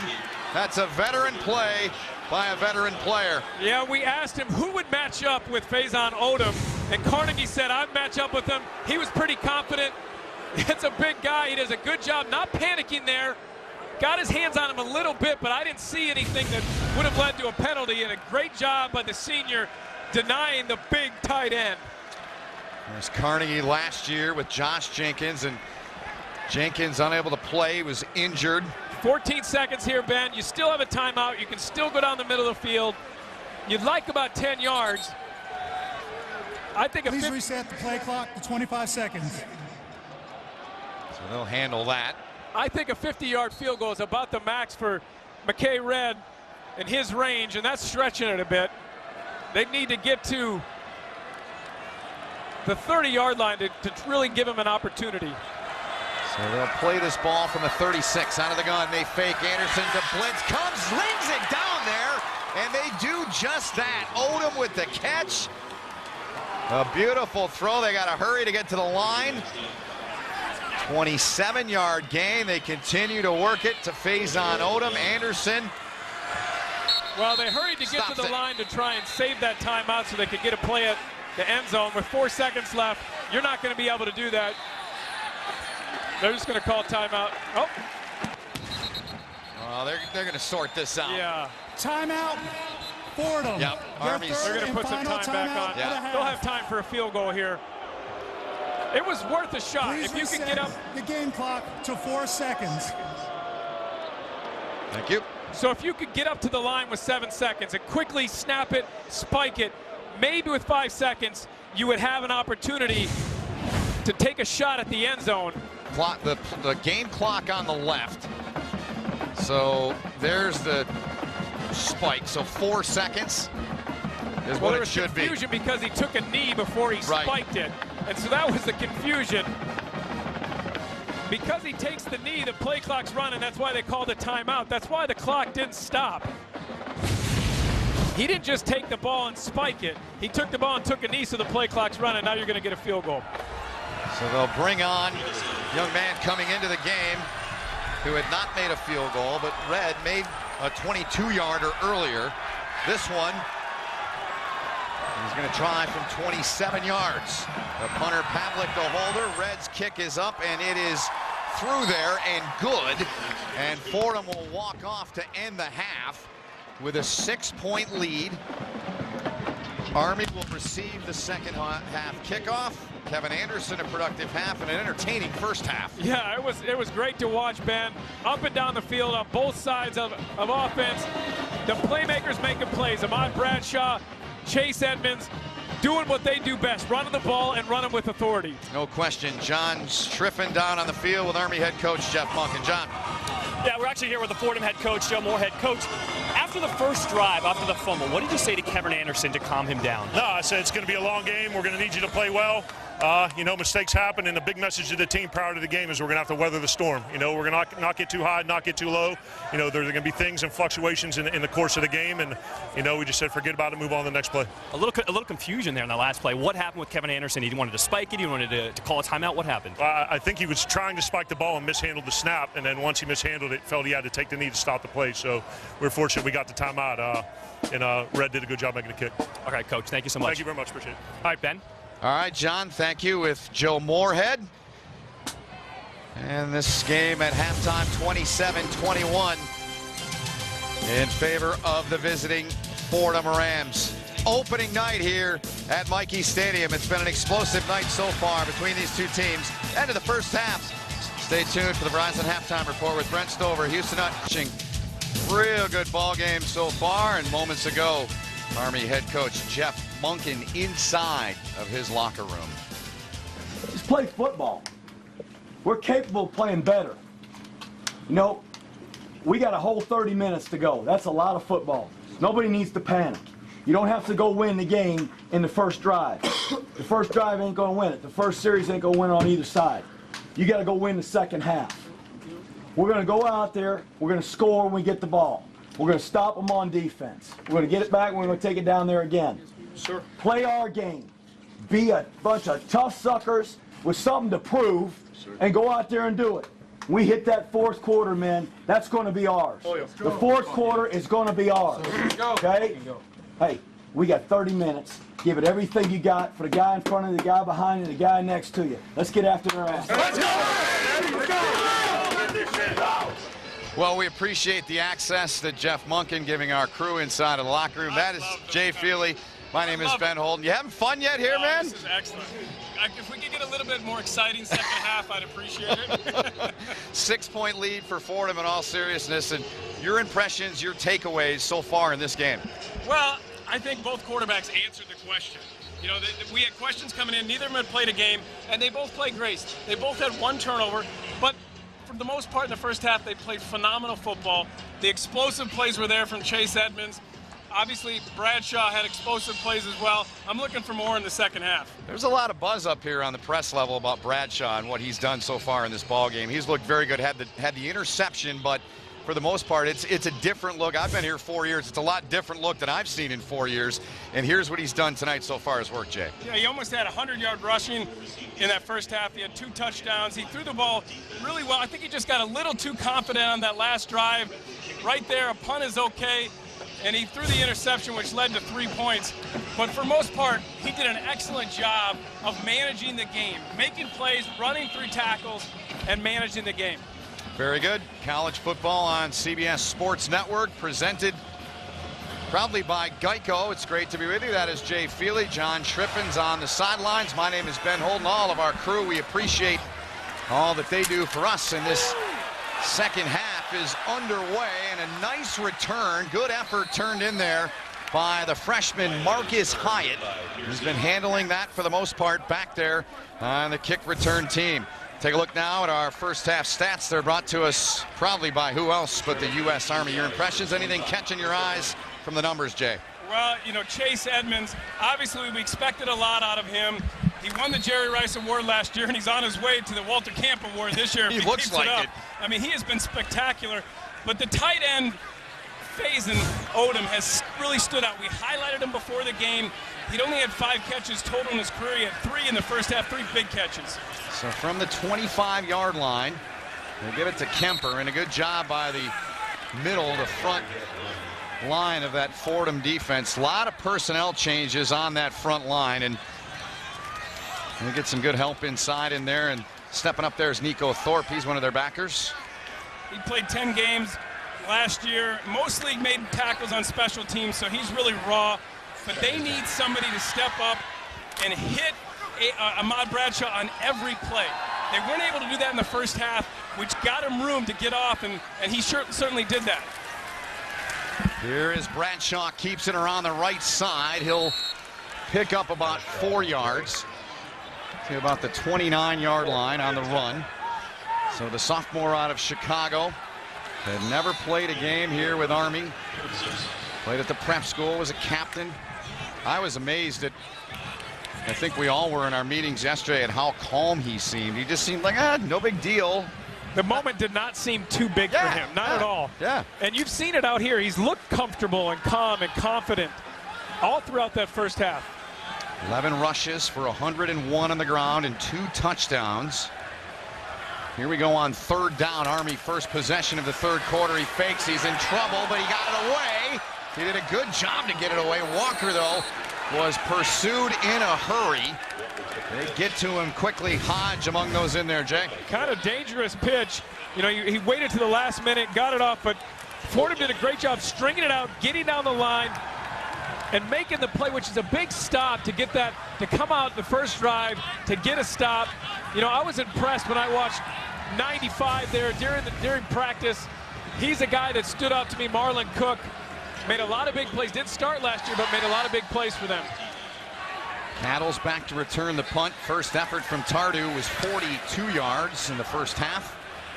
Short one that bounced at the 35 on that freshly replaced field turf here at Mikey. Cattle gets outside. There's a flag that came in from the referee. Back to our right. Cattle gets around another one. They're going to track him down at the 15.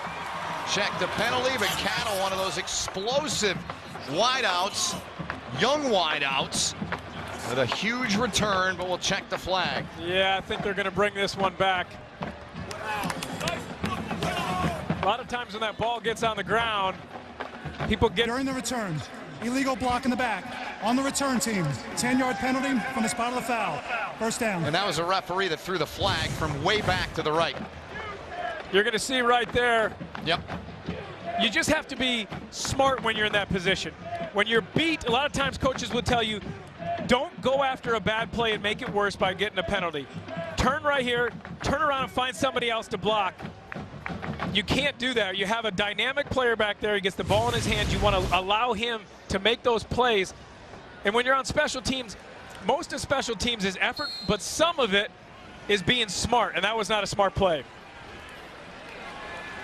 So because of the penalty there, just 14 yards they get on it.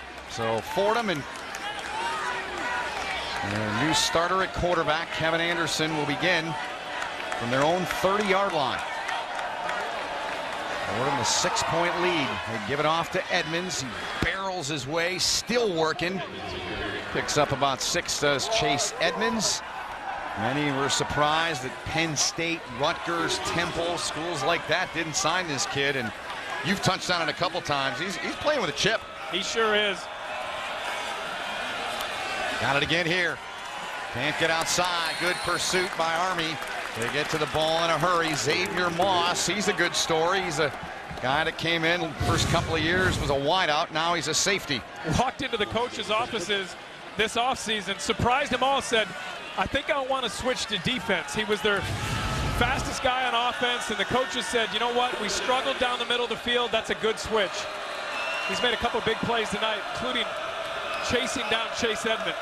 That's not easy to do. Here goes Anderson to the air, looking Odom's way. The pass down at his feet. So it'll bring up a 4th down. So both teams, their offenses come out not firing on all cylinders. Kevin Anderson needed to just set his feet there and deliver a good throw. He had kind of the happy feet. He didn't really step into the throw there, threw it in the dirt. But Ben, that play, when you throw it in the dirt, that's better than throwing it into a bad situation and having an interception like Bradshaw did at the end of the half. So Pavlik on to punt for the first time tonight.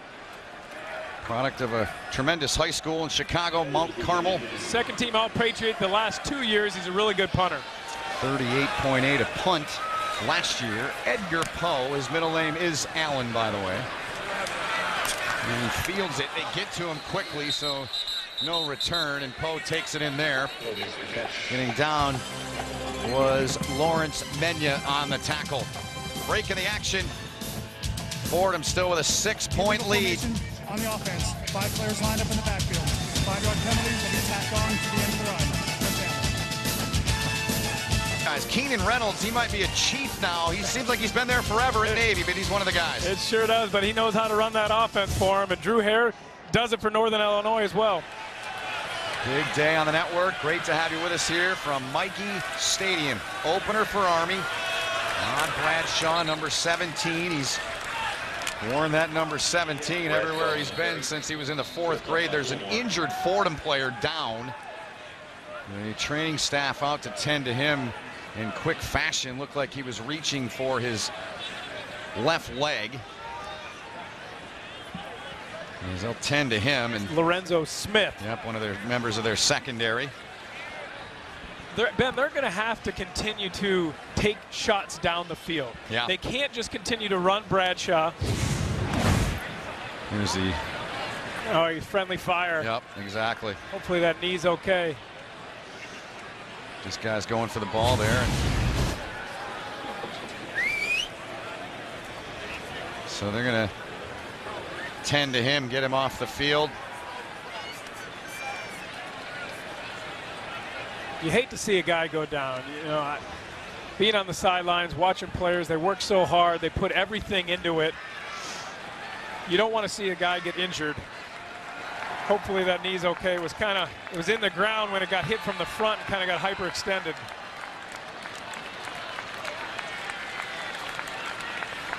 Four tackles he's made in this ball game, and get him off, get him looked at.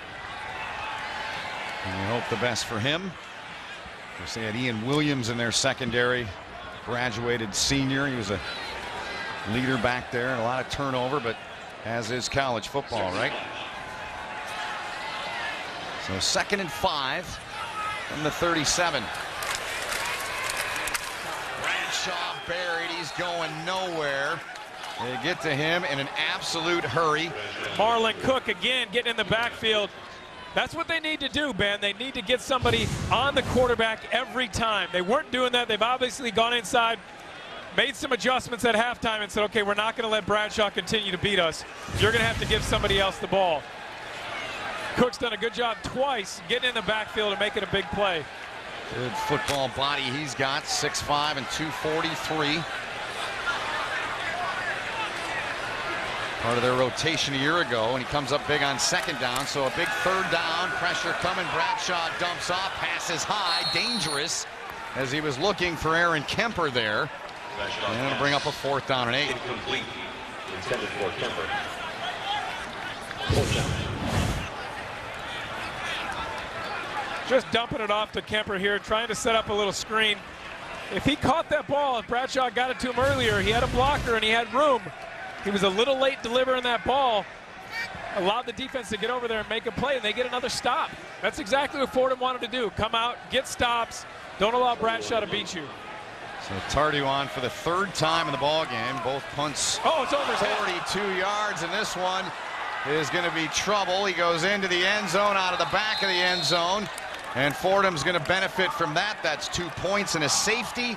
So a bad snap, and Army gives up 2. It's now an 8-point lead for Fordham, and Jeff Monken's team will have to give the ball right back to the Ram offense. You just can't believe that as a head coach. You know, you work so much. He's a former special teams coach.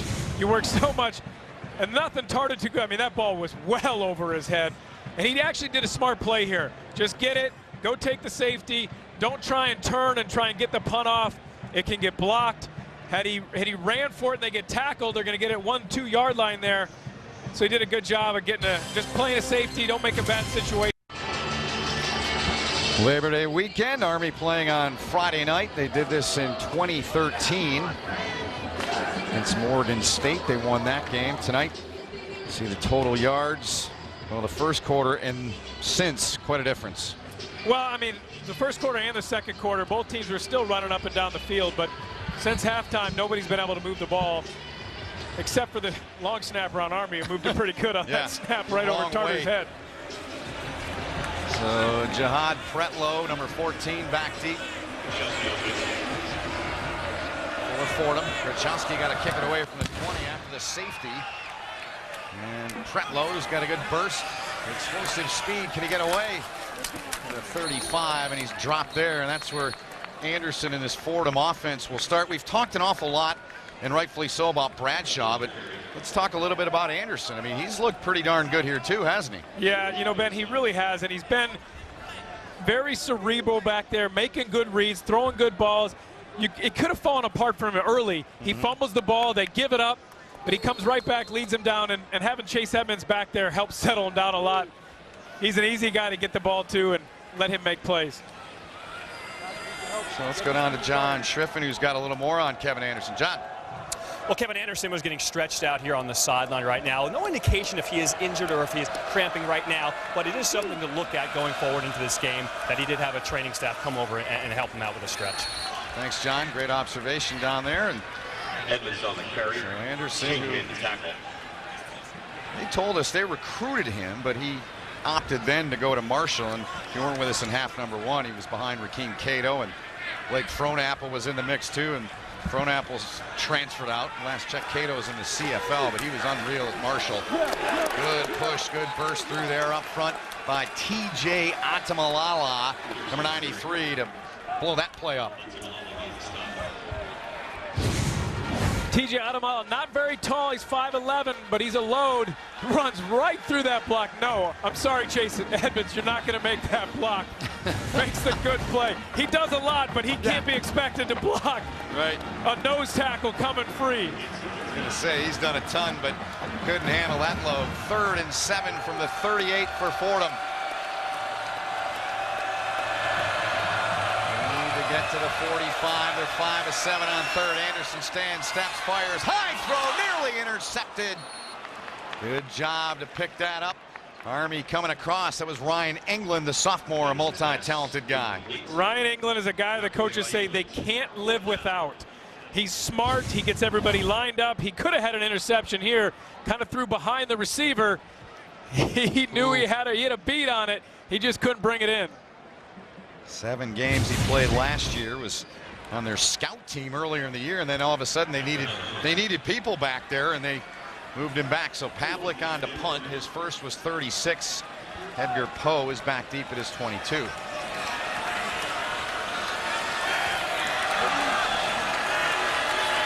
Pavlik executed a great fake punt last year. Army got good pressure, nearly blocked it. Not going to fake it in this part of the field. Great job by Hodge to get down there, their linebacker on special teams, and make the tackle. There's your starting linebacker. Was All-American, running down, making plays on special teams. You gotta love that. Third team that's going to come out of the SEC and get into that Final Four if they don't beat up on each other throughout the season. Yeah, no kidding. So tomorrow at 3:30 on CBS Sports, the big one is aforementioned Auburn Tigers getting it going against Louisville. Here's Army from the 29-yard line. Both teams have really sputtered to come out here to begin the third quarter. 4 combined drives, 3 punts and a safety. So Bradshaw and the Army offense trying to get some kind of rhythm going. Nobody came and took the quarterback again, and that's where they had success in the first half. When Bradshaw was able to come down the line and keep the ball, and nobody came up for the Fordham defense to get in front of him and make him get rid of it, that's when he had success. And Tim Carey and John Woolley, the defensive coordinators of Fordham, said they need tackles for a loss. That was a big stat for them. It's what they did on the first 2 drives. They weren't able to do it on that play. They were not. Gain of 10 from the 39. Bradshaw sidesteps now, flings one down the seam, and the ball was caught and dropped. It was Walker. Hodge was in on the play, but Joe Walker could not corral it. It was a good play design. He had Walker open down the middle of the field. You're going to see it right here. He just got to make that catch. He needs to come back to that ball a little bit. The ball will be a little higher, and he'll catch that ball before contact, but that's a play he's got to make. The ball was a little bit behind him, Ben, but still, as a receiver, that's where you got to put your foot in the ground and come back to the ball and make a play on the ball and secure it. Marcus Fulmore, I was going to say, was the other guy involved. He was the first guy to get to Walker there. 2nd and 10 now. 8-point lead for the Rams of Fordham. Bradshaw broke 1 tackle, spins away out of another one. A beautiful piece of running. That should be an Army first down. He's so smooth when he gets around the corner with that spin move, which is not an easy move to master, and he's got it down. I mean, if he gets around the corner, he's dangerous, and they're not getting a man in his face. There's the spin move and just getting up the field, breaking tackles.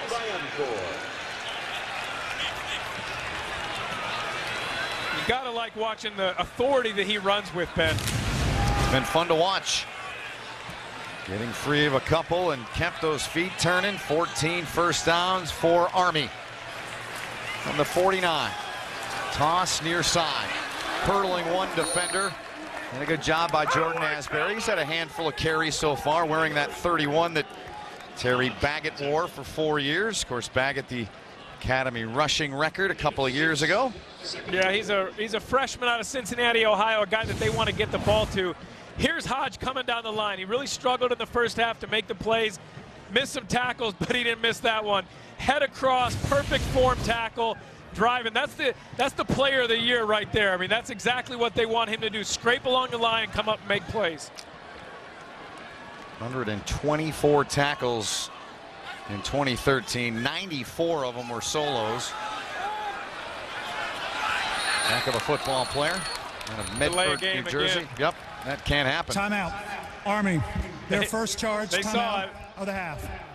Good job by Coach Monken. He's upset right there, but he knew it was going to be a delay of game, so he jumped in and called the timeout. 6:42 remaining in quarter number 3. Hodge and the Fordham defense trying to stop Army once again as they lead by 8. All over. There's Hodge. He's had 6 tackles, and they really welcome this guy back with wide open arms. Yeah, you know, he got injured last year. He broke his kneecap at camp. It was a big loss for them. He's a walk-on that plays with a chip on his shoulder. He plays like he was a former walk-on, but they love him. He's really not a linebacker. He's really a hybrid safety. He's been big here the last couple of drives in this third quarter. 6:42 left in it. 29-21, Fordham with the lead. 2nd and 4 now from the 45-yard line. Here's the pitch now. They get it to Asbury. He's got the first down. He's looked good. Good wheels. He has looked good. I mean, that's a guy they wanted to get involved. They've done that. That's what they want to do, Ben, is get him on the outside. It was a very physical tackle. That was a good job getting to the ball, and a guy like Hodge. John, what do you got on Hodge? Well, Jay, even though Fordham's coaches call Hodge the best tackler on the team, they say he still practices like his starting job is in jeopardy. They said one day after practice he was running extra sprints, and a coach came over and said, "What are you doing?" Well, Hodge's response, he said, "I just want to make sure I don't have to come out at all during the Army game." Ben? You gotta love that. That's fantastic. That's awesome. Just great. Bradshaw took a hit, got the ball into the hands of Traynor there. He was wrapped up and dropped by Nico Thorpe, one of their backers. They made it a point in that locker room at halftime. The Fordham defensive coaches to get somebody in Bradshaw's face. You can tell that they made adjustments because all throughout this second half, there's been somebody there to hit Bradshaw as soon as he decided not to give the ball to the fullback and came down the line of scrimmage. Tony Fox, their nose tackle, 6'2" and 290, a sophomore from nearby Fairfield, Connecticut. Trouble here. This play looked like some movement that shouldn't have happened prior. Two flags. Couple of penalties. Yep. It's going to be one pre-snap and I think one during the play, Ben. Looked like it. Referees convene. We'll get the word from Dwayne Height. Personal foul, face mask on the defense, number 55. Illegal shift on the offense, number 6 and number 5 moving at the same time at the snap. Those fouls all set. Replay, second down. So Manny Adeye, the guilty party of the face mask. Here's that. So you don't see the illegal shift, but you're going to see the face mask. You can see Bradshaw getting his head pulled back. You don't want that at all. There's the illegal shift. You can't have two men moving at the same time. You can see the face mask there as well. That's a dangerous play because of the potential to hurt his neck there. They don't want to see that. So it changes things to a 2nd and 4 now on this play from the 33-yard line. Kemper's the fullback. That's Walker in motion. Kemper gets it. I beg your pardon, he didn't. First time, probably more than once I'll get faked out here at West Point. But well, it's Bradshaw with the keep. He's good with that fake. He told us one of the things he learned from the offensive coaches was to ride that fullback, Ben, and that's how you got faked. He said the more you can ride him and ride it in there and then pull it out the last minute, you get the defense to suck in and commit, and that's exactly what happened there. 9-yard pickup for Ahmad. Been a lot of fun talking with him and Andrew King yesterday, our crew, and it's all new to him. Just taking it in stride. Here's the pitch now. Asbury trying to get a block, uses it, gets down inside the 5, he dives. They do not signal touchdown until now. He gets in there. It's going to be a play that they may take a peek at. It was close to the sideline. A 25-yard run. We'll take a peek back, Jay, from up top. Yeah, Bradshaw's going to come around the corner. They come up to stop him, and he makes the pitch. There's nobody there to stop the running back. His knee may have been down before he got into that end zone. I got to think they're going to take a look at this one. On the field they will. A touchdown. He's out. Previous play his foot's out. His right foot was out. You seeing what I'm seeing? I do, and I think his knee was down as well. You can see the knee right there before the ball crosses the goal line. On the other angle, you can see, as you pointed out, Ben, the foot down. They're going to have 1st and goal around the 2-yard line. Yep. So with 4:13 remaining in the third quarter, the call on the field is a touchdown. So now the score as it stands is 29-27. They got to have indisputable evidence to overturn the call, which is a touchdown. They're going to look at that replay and see either the foot on the line or the knee down. It's tough to see from this angle. Yeah, you can't really tell. You can see the knee down.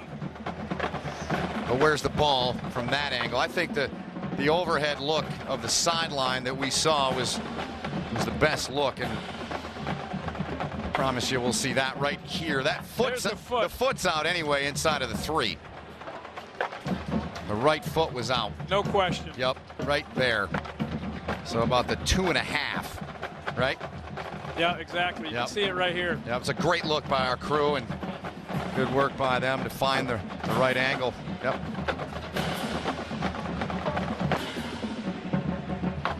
Looking a little closer, you can clearly see it. So this shouldn't take too long. But no, not at all. I mean, if we can see that, they can see that. Right. You know, 1st to go on the 2-yard line, but it was a great job by Bradshaw to understand and make good decisions. We keep talking about that. That was when the coaches didn't know what he would do under pressure. Instead of holding the ball there, get it to one of your playmakers on the edge, and then he's free, running down the field, trying to get in the end zone.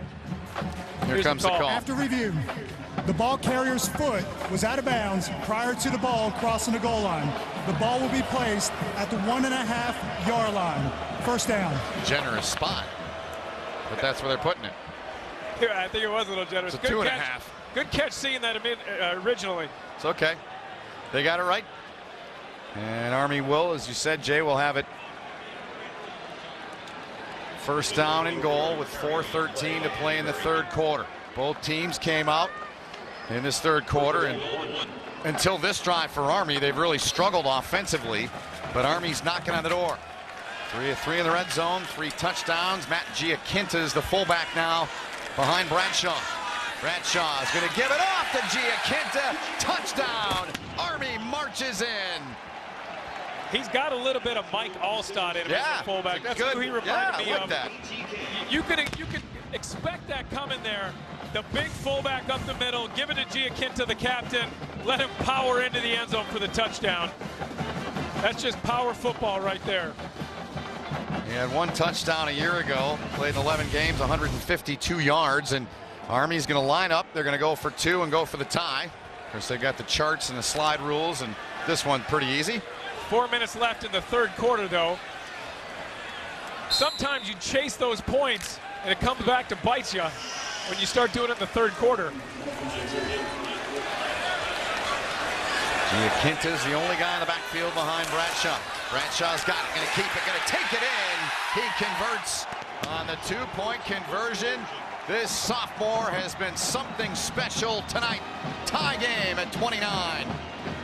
You feel really comfortable going for 2 when you got a guy like Bradshaw who can run it in, but you run the triple option, so you have 3 different options on that play. Here comes Bradshaw. They didn't have the fullback there. They set him on as a lead blocker. Just follow the big fella Giaquinta into the end zone. Is it fair to call him Little Allstott? I think he would appreciate that. That is definitely a compliment. Not only the number, but the body and everything. I mean, Allstott might have been a little bit bigger, but I love it. It's a great analogy, great comparison. So Matt with a touchdown, and push-ups going on as we look from up top. 4 minutes to play in the third. We're tied at 29 apiece. So Bradshaw gets a breather and a little hydration on the sideline. There was a lot of teams, and we talked about it when we talked to the coaches, who told Bradshaw that he couldn't play quarterback in Division I. Team after team, there was a lot of teams that wanted him to switch to defense, to play DB. Virginia was one of those teams. But he wanted to play quarterback. Army let him play quarterback, and here he is rewarding their faith. The moment and the stage is not too big for him.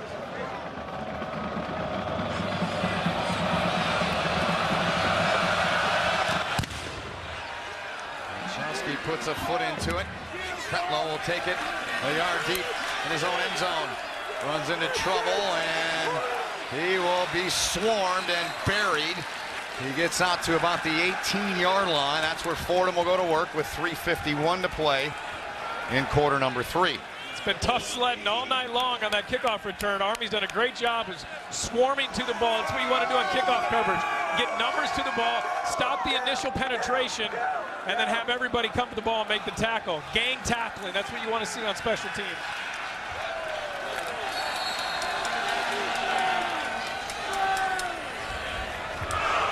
Here comes Anderson to lead the Fordham offense. It's like a heavyweight fight, Ben. It's quarterback responding to each other each drive. All right, Bradshaw did it. All right, Kevin Anderson, can you come out and do it now? He's 10 of 16 for 266. An 87-yard pass to his running back, Edmonds. Confusion here, and Army gets him. And they drop him. John Voigt. There he is. We've called him a number of times tonight. That's their best defensive lineman. The coaches told us, Jay Bateman said, they thought he could get penetration. They needed more sacks this year. They only had 5 last year. He was a guy that they thought throughout this year was going to get sacks. Did a great job with the spin move there to come back to the quarterback and get a big sack in the backfield. Second Army sack of the night. Flag flies. It's going to back Fordham up 5. So you can see the energy. Ball start on the offense. Number 58, 5-yard penalty. Second down. Energy in that Army defense. The center, the guilty party. It's the center again. You can see him right there in the middle, right in the middle of your screen. Going early. I don't understand that, Ben. He's got the ball right there in his hands. He dictates when it starts. He's a little jumpy in there. And that's Ben Hartman. Yeah. 6'5" sophomore. Pass completed. Edmonds. They had him. He got away, though, as Steven Johnson was the first to get to him. And Johnson in the lineup. Anderson does a great job. That's the third high snap of the night, but he does a good job of corralling it, bringing it down one-handed, nice snag, and then getting it out to his running back. That was a veteran play right there. I mean, for a guy making his first start, it's a very good tackle in the open field on a tough guy to bring down. Yeah. And Jay Bateman's got Johnson in that spot because Josh Jenkins not fully recovered, not cleared medically. He's hoping for a big stop here by his defense. And we're going to get a timeout. Joe Moorhead. Fordham, their first timeout of the half. So 2 left for the Rams. 3rd and 8 upcoming. 30-second timeout. With 2:18 remaining in quarter number 3. And we'll take a look now. We've got an opportunity in this brief timeout at our Geico difference makers to this point in the game, Jay. And as I like to say, up on the marquee first, Chase Edmonds. Yeah, he's been all over the field, running the ball, catching the ball. They're do-everything guy on offense. The Patriot League Player of the Year, All-American last year, and he's picked up right where he left off, Ben. And Ahmad Bradshaw, this guy's been impressive all night. Running the ball, he's got 132 yards rushing. He's throwing the ball well. He had that 1 interception, but he's been a good decision maker except for that interception. Big play here, Ben. 3rd and 8. Fordham needs a first down to keep the chains moving. They do from the 20-yard line. They've got 2 points here in this. Last time they went to Ben Johnson, number 81. He's on the bottom of your field. He's their possession guy. They've got 2 points and a half, but it came on a safety. Instead, they dump it off over the middle. Edmonds makes one-man miss, spins away, and gets the first down. Chase Edmonds. He was stopped by Wolf. They go 4 wide there, run all the receivers down the field, and then just hit Edmonds coming out of the backfield. He's looking downfield. Edmonds says, hey, give me the ball. He puts his hand up. Let me make a couple moves. I'll get you that first down. Terrific, terrific talent he is. He only had 19 receptions last year for 121 yards. Big conversion there. He's got it again on the ground. They had 3 receivers that were over 1,000 yards, though. They didn't need to throw him the ball. They had plenty of people to throw the ball to. They needed him to tote the rock. A little bit different this year. He's going to get the ball a lot. Yeah, they had great balance with those guys. They had good balance tonight, too, but it's all going through Chase Edmonds. Right. They had Jala and Wetzel and Tabucky Jones and Dan Light. 2nd and 7. Clock moving. 70 seconds to play in the quarter. And Anderson's got to burn another timeout. Fordham. And that could come back to hunt. Yeah, exactly. You got a minute left in the 3rd quarter. You've already used 2 timeouts. Joe Moorhead's not a happy camper right now. No, he's not. But those kind of things you're going to expect to happen with a guy in his first start. Yep. No question. He's going to bring him in, gather him. I was really impressed with him. You know, Coach Munkin said with young, he has a young team as well, a lot of freshmen on that team. 70 freshmen on the Army team. He said, I don't change my approach. Coach Moorhead, on the other hand, they have 30 freshmen on their team. He said because it was a young team, he did change his approach. They only had 2 days where they hit in training camp. He was a lot more positive this year. Yep. You could see that when I was out of practice, just understanding that he had to instill confidence in this young team and his young quarterback. There are the particulars on that roster you mentioned. 30 freshmen, 26 sophomores, just 11 seniors. That's yeah, staggering. That is. 2nd and 7 from the 37.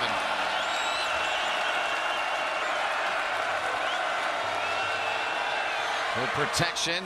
Good throw. Catch made. Edmonds broke a tackle. Leaned forward. He's got another Fordham first down. Just shy of the 45. He was stopped by King. And the resume reel tonight for Edmonds. Pretty impressive. That was a nice catch there. But Kevin Anderson gets it to his playmaker, and he just keeps making plays. Finding him on this drive. That's the 2nd one. Then we just saw the 3rd one coming up. Go back to the live action. 40 seconds left in the quarter. Big drive here in the ball game for Fordham. Big drive in the ball game, certainly for Army's defense. Fake Anderson keeps, and he's lucky to get back to the line of scrimmage. TJ Atamalala among those in there that got him. You know, a guy we haven't seen at all this whole second half is Faison Odom. Yeah. He had 3 big catches, 2 drops that were potential touchdowns. I haven't even seen him on the field. They keep going 4 wide. He's not even out on the field. Interesting. I would have thrown his way about 10 times tonight. Me too. There he is on the bike. They're saving him for the 4th. Not going to get the play off. The cannons go off here at Mikey. And we played 3. And this game is dead even at 29 apiece. That's the end of 3 with the score, 29-all. We'll return to West Point game. Army's opener here in 2015, tied at 29 apiece. And Jay, it's been an issue to say the least for Army. You can see last season they struggled in the 4th quarter. They made a point of it though, Ben, throughout this summer. The strength coach, the first year of Jeff Monken's era, it was the summer of big. They put on over 1,400 pounds as a team. This year was the summer of finish, and they wanted to finish. John, what do you got for us? Well, Jay, just to follow up on that, after every workout in the weight room to emphasize how they have to finish strong, the guys had to hold their arms high above their head even after they were exhausted. With their left hand, they made a W to signify warrior. With their right hand, they made a fist to signify a fight. So now at the start of every 4th quarter this season, they will do that to remind them that the hard work is not over yet. Ben? Thanks, John. Yeah, no more 4 fingers in the air. That's boring. That's like 5 years ago, man. They're getting creative with it. Fresh and new. I like, you got to be hip. You got to be trendy. You're hip and trendy. Well, I'm trying. So are you. Tie game, 29 apiece. Here we go. I've never been called that. Thanks. Anderson to the air. Catch is made. And it'll be a first down for the Fordham offense. They continue to move it. It was Cantelli with the catch. And the first down. Tough physical running, did a good job of creating space, coming back for the ball, and then he put his head down and ran through a couple tackles to make sure he got the first down. I love that. First down. From the 42, 13-yard pickup. Anderson having quite a night.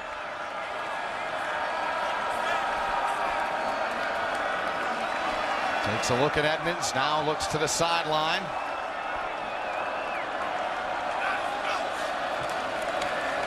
Give it off to Edmonds, made 1 man miss, made another one miss, breaks a tackle, and what a burst and what a run from Chase Edmonds. I mean, that move is as good as any back at any level, whether it's the NFL or college. Watch him get this ball, just a quick hop step, and boom, explode outside.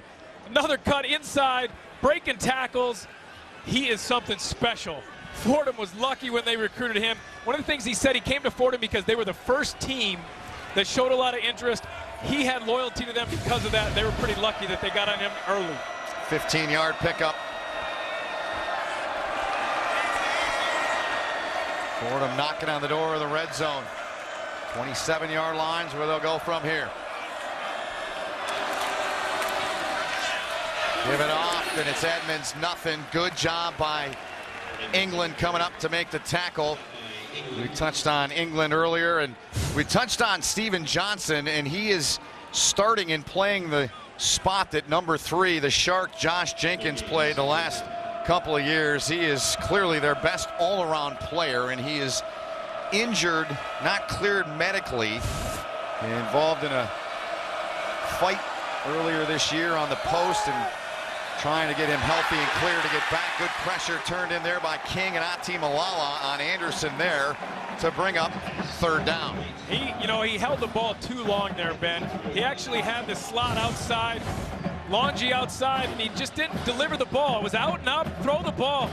He held on to it too long. He got a little scared. Takes the hit. He was lucky that he didn't have a fumble, got rid of that ball right before he got hit.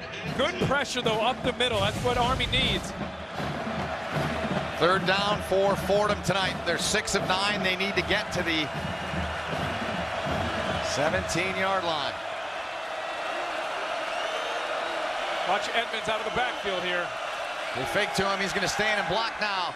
Pass fired. Catch made. Down to the 14. It's a first down. It's the senior, the sure-handed Ben Johnson again. He likes to go to him. He runs good routes. He's not really explosive. He doesn't have that speed to stretch the field, but he gets open and he catches the ball. He's a reliable receiver. Perfect time to go to him if you're Kevin Anderson. 13-yard pitch and catch, and now Fordham inside of the red zone. They're at the 15-yard line. Anderson well over 300 throwing it. They give it off to Edmonds. Gotta wrap him, and they do, but he drags a tackler or two down to about the 10. King, the last to get him. Certain backs are fast, certain backs are shifty. He's got a great mix of all that because he gets the ball and he just hits the hole here. Patience to see it, allow it to develop. You know, some backs are too quick. They get it and they smoke into the hole, and they don't allow the play to develop. He's got such patience, especially for a sophomore, to just kind of wait, allow it to develop, and then hit the hole. 2nd and 5. A little less than 3 minutes gone here in the fourth quarter. Anderson gave it off on the ground, some room, and Edmonds, he just trots his way into the end zone. That was too easy. That was if you're way Army. Too easy, way too easy. You got to come up and make a play. You got to come down the line of scrimmage. If you're the Army defense, and find a way to get there. That's the guy you're keen on. You know that's who they're going to on every play. Find the ball, just late reacting. That's all that was. Late reaction on the part of the Army defense. Xavier Moss, who it's his first game playing. He hasn't played defense since his high school days, but he was late reacting on that play. Couldn't come up and make the play. 3rd touchdown of the night for Edmonds, and Pavlik, I don't know if that was intentional or not. It wasn't. He fumbled the snap, Ben, but he did a great job of getting up. It's a fire situation and just making a play. This is the same guy who completed a pass for a touchdown last year in the Fordham Army game. You're going to see he just kind of bobbles it, just picks it up, and just takes off. Pretty good speed there for the punter. That could be a big play in this game, a 2-point conversion. Great alertness by Pavlik there. Makes it 37-29. A lot of time left, but Fordham back on top. Yards. He's only on pace for 3,666 all-purpose yards for the season. That's pretty good. That's pretty good. 13-play drive, 82 yards, 6:47 it took, capped off by Edmonds. That 10-yard run, his 3rd touchdown of the night. Anderson's 15 of 22 for 322. In his first game. In his first game is right. Putting it up. Back deep is Marcus Hyatt. Now by Marcus up to about the 22-yard line. So we'll see Bradshaw come back on. But before we do that, we'll take a look back at the latest touchdown by Edmonds. Just giving him the ball and giving him space. And you saw Xavier Moss at the end of your screen there, number 9, not recognizing. Here's Pavlik taking off around the corner, making a bad play into something special. They got an 8-point lead now with 12 minutes left in this game. That could be the deciding factor. You didn't think that was coming, did you, Ben? No, not at all. Giaquinta's the fullback. Giaquinta getting the football there, and he was dropped by the nose tackle in there, Tony Fox. And yeah, you talk about Pavlik and what he's done. We go back to last year in November. This was early in the game. He's like, I'm just going to chuck one down there. And DeSisto came up with the catch on that play. Yeah, they should have. There's no pass interference on a punt when you throw it, so they could have taken those receivers and just grabbed them and wrapped them up. Ended up a touchdown for the punter. I like that, Ben. Well, you do. Here's Bradshaw. I like when the kickers and the punters make plays that are outside the norm and they show that they're athletes. Understood. Understood. I had one touchdown in my career in the NFL. One? I did. I tried to jump into the stands after the touchdown. Like a Lambeau leap, I got about 3/4 of the way up. Where was it? It was in Arizona. I knocked a kid's glasses off as I jumped into the stands. Did you give him a picture, an 8x10 glossy autographed at least? Should have. That's awesome. Big 3rd down here for Army. 3rd and 5, they need it. They've got the ball at the 32-yard line. They trail this game by 8. 10:35 to go in it. Bradshaw buried. Fordham's defense comes up huge. It was Fox leading the charge, big 75. That was a misread on Bradshaw. He should have given the ball to the fullback there. The fullback could have gone for 10, 15 plus yards. You can see there's room right there. And instead he kept the ball and there was nothing. They had it wrapped up outside. That's where he's got to make good decisions. That's why the triple option is so hard on a young quarterback, because those decisions come so quick. They're split-second decisions. He didn't give the ball to the fullback. Now they're going to punt the ball away. After Fordham went up 8 on the last drive. 42 and a 43-yard punt from Tardu. This one, they're happy doesn't go sailing over his head. It's a bounce. Army surrounding the football. They touch it and down it in the vicinity of the 27-yard line, it looks like. Cattle should have got away from that ball. He's in there messing around by the pile for no reason. Army's got to be careful too. So after not to get a penalty. Yep, excuse me, after a 45-yard punt, we'll step aside with 9:40 left. And Fordham. 9:40 left in the ball game. Fordham with an 8-point lead. Let's revisit those extra points from Jay Feely. What do you got? Well, they were good. They were, yes. I think it's safe to say that both quarterbacks have stepped up. You can look at Kevin Anderson. He's got 322 yards passing and a rushing touchdown in his first game. Mod Bradshaw's got 132, 3 touchdowns total.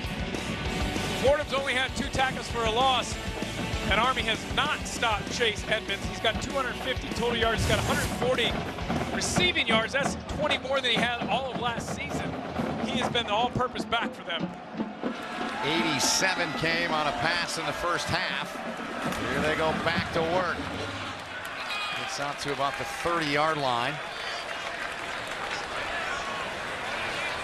Short gain on first down. There's an injured Fordham player.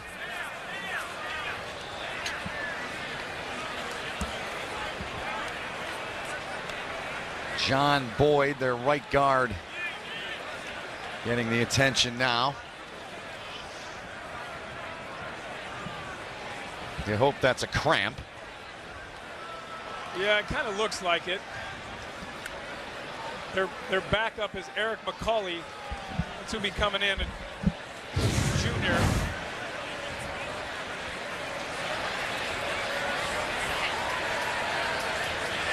You're going to see right here, that's who gets injured.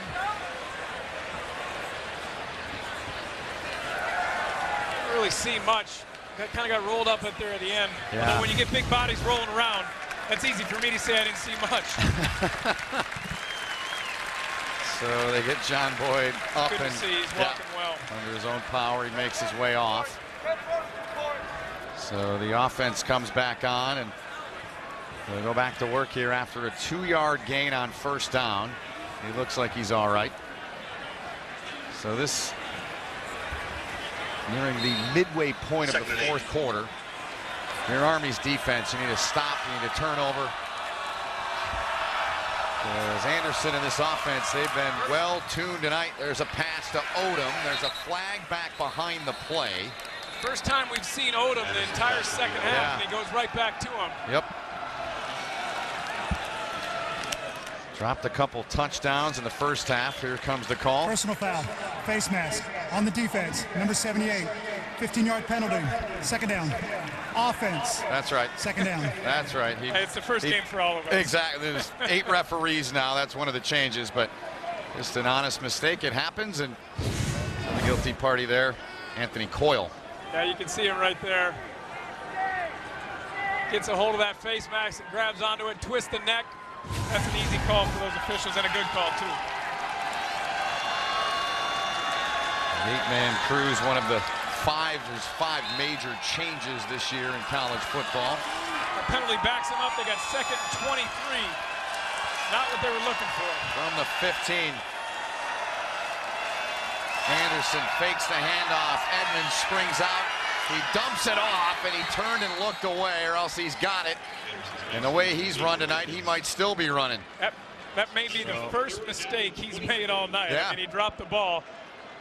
But it was a good job of Anderson feeling pressure, rolling, looking for something, and not making a bad play. So 9 minutes remaining in the fourth quarter. Sorry, what'd you say? We're here at Michie Stadium. Fordham and Army West Point. Part of their rebranding. They're still the Black Knights. Jay Feely, John Schriffen. My name's Ben Holden. All of our crew appreciate their efforts. Hard worker group we've got here along the banks of the Hudson.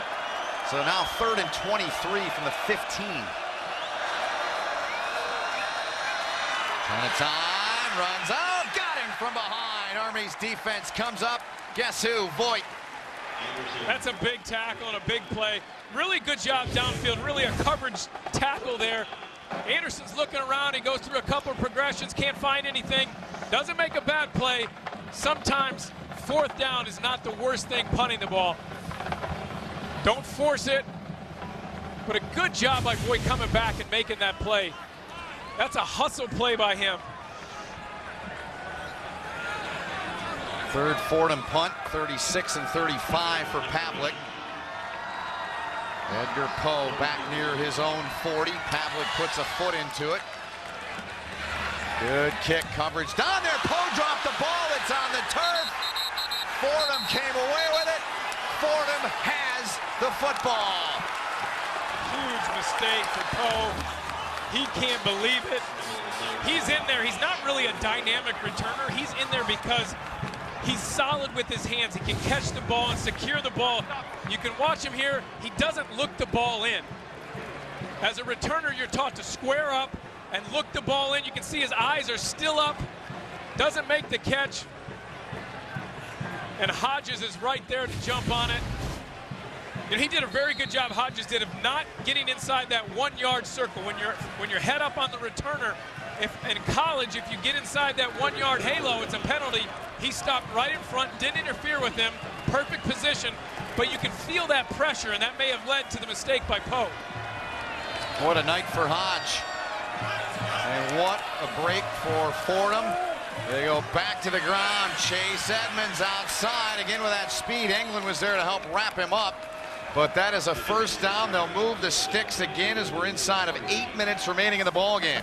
Just a killer mistake, but you stop him on defense, you get exactly what you want. You're getting the ball back with good field position, and you fumble the ball, and now you put it back in Chase Edmonds' hands. Army's kicking themselves right now. The defense got to find a way to make a stop, make a stand right here.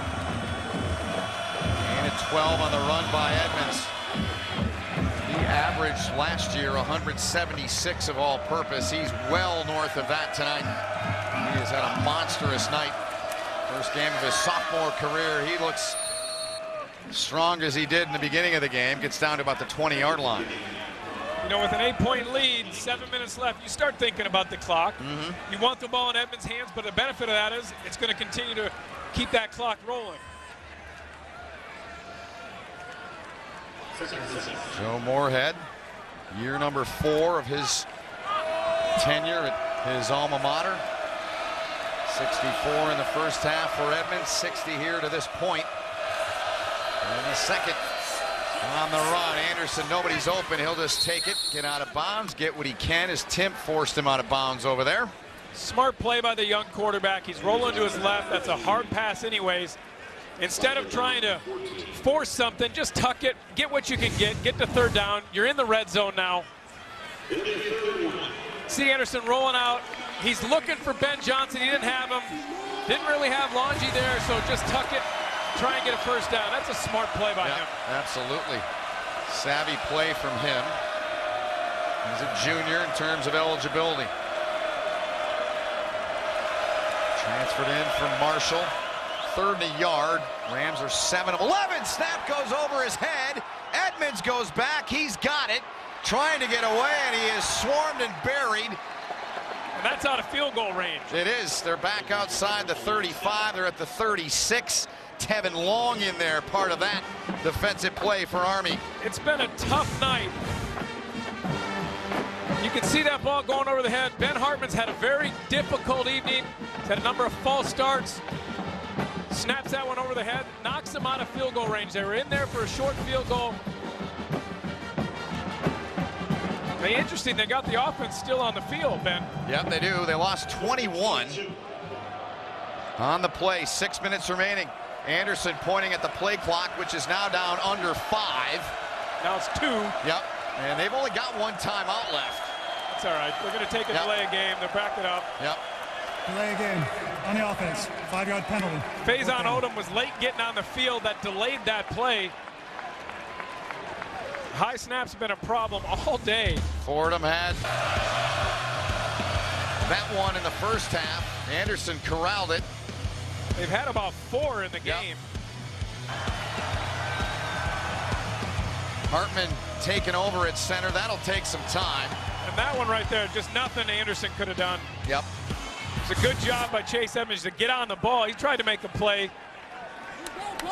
Army got a stop with a little aid from the offense of Fordham, but they're going to get the ball back. A little over 5 minutes left, down 8. Poe standing in his 10. Pavlik on to punt. Read it, Poe, read it. Low snap and a little pooch down into the corner. Good punt by Pavlik. It'll be down at the 10-yard line. So a great job by Pavlik. He's loved playing in this stadium. He sure has. I don't know if you can hear it on the TV copy, but I can hear Jeff Munkin saying there's no pass interference on this play. There's no pass interference, relating back to that fake punt last year. But as we... Guys in New York, Brent Stover, Houston Nutt, Christian Fourier, Inside College Football. Recap of all the night's action in college football. Look ahead to the games tomorrow. We've got 3 on our air. A huge weekend, the opening week of college football 2015. We're hoping you're enjoying the broadcast of this game tonight. Army has to get something going here, Jay. They have sputtered in this second half. Yeah, they really have. They only have 47 yards. As you can see, rushing. They're 0 for 2 passing the ball, and this is an offense that is not built to have to go a long way in a short period of time. The clock becomes a factor for them. So here we go, 1st and 10. Bradshaw keeps, and he's going to get wrapped up. The Fordham defense has been charged up in this second half. They come through and force a loss there. They lose 3 as Thorpe comes up with a tackle. That's Thorpe's 10th tackle on the game. Hodge has 8 of them as well. Between the two of them, 18 tackles. They picked up this defense in the second half and really shut down. And the key has been hitting Bradshaw, getting somebody on him and not allowing him to get to that corner free. Loss of 2, they call it on the play. Ball back at the 8-yard line. Bradshaw looks to put it up, hasn't completed one yet in this second half. That's a dangerous throw. There were 3 guys there. He looked for Poe. Among those on the coverage was Ham, 31. They had great coverage. They were all over Poe. Bradshaw took a shot, and they got to do that. I mean, they're going to have to. They're not running the ball. They're going to have to take shots downfield. Poe does not have great speed, so the DBs are able to stay right there with him. They don't panic. They go up, make a play on the ball. Lucky that ball wasn't deflected and intercepted. So 3rd down coming up. Clock is stopped with 4.5 left in the game. They need to get to the 20-yard line. 3rd and long, advantage Fordham in this situation. Army 5 of 9 on 3rd down. Good block by Giaquinta. That may have saved this play. Bradshaw trying to get it. Can he get it? Yes! What an effort, and what a block to help by Giaquinta. And that was a design pass, and he got on the corner. He's looking downfield. Doesn't have anybody. So he just says, I'll take it myself and make a play. It's a great block there by Matt, or Alstott Light, as you called him. I called him Little Alstott. Oh, Little Alstott. 13-yard gain for Bradshaw. Great block, great run. Yeah, he did a great job. That was will and desire there. Find a way to get a 1st down and move those chains. Clock's running. Got 3:55 left in the game. From the 21. Here they come, Trainer. Trainer with some room. He's out to a 40-yard line. Big gain for Army. Pick up a 19. Thorpe made the tackle, but Trainer with the speed gets it done there. Yeah, great play call. They haven't done anything like this. Going to look for the reverse here, and a great block on the outside.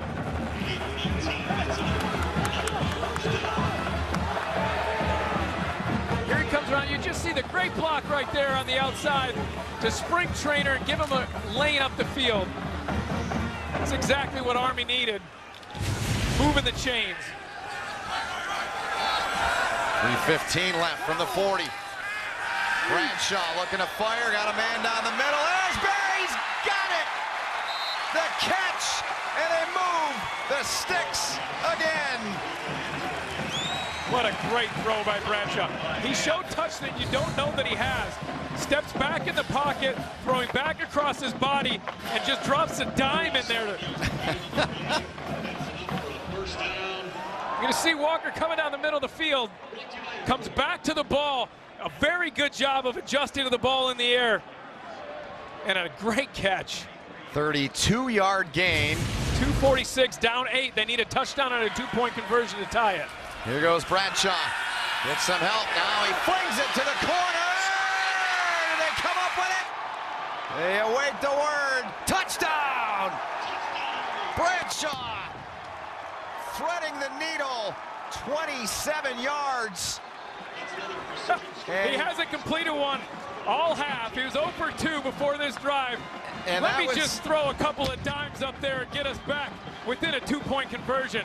Edgar Poe with the touchdown. Redeeming himself after he fumbled the punt return. Bradshaw gives him a chance. Go up and make a play. That's their one guy. He plays the ball the best in the air. And if it's a simultaneous catch, it goes to the receiver. Touchdown, Army. What a play. So a team known for running the ball, as good as anybody in the country, does that. Can we get another look at that after? Now we go on for the try for 2. Bradshaw can't get there. Blown up in the middle. Caleb Ham got him. And with 2:33 to go, the Fordham defense comes up with the stop of the game to this point. Enormous play there by Caleb Ham to come in, go after Ahmad Bradshaw, make the play, preserve the lead for Fordham. He needs to pitch that ball. Giacinta didn't get a block. It was the same play they ran on the 2-point conversion earlier.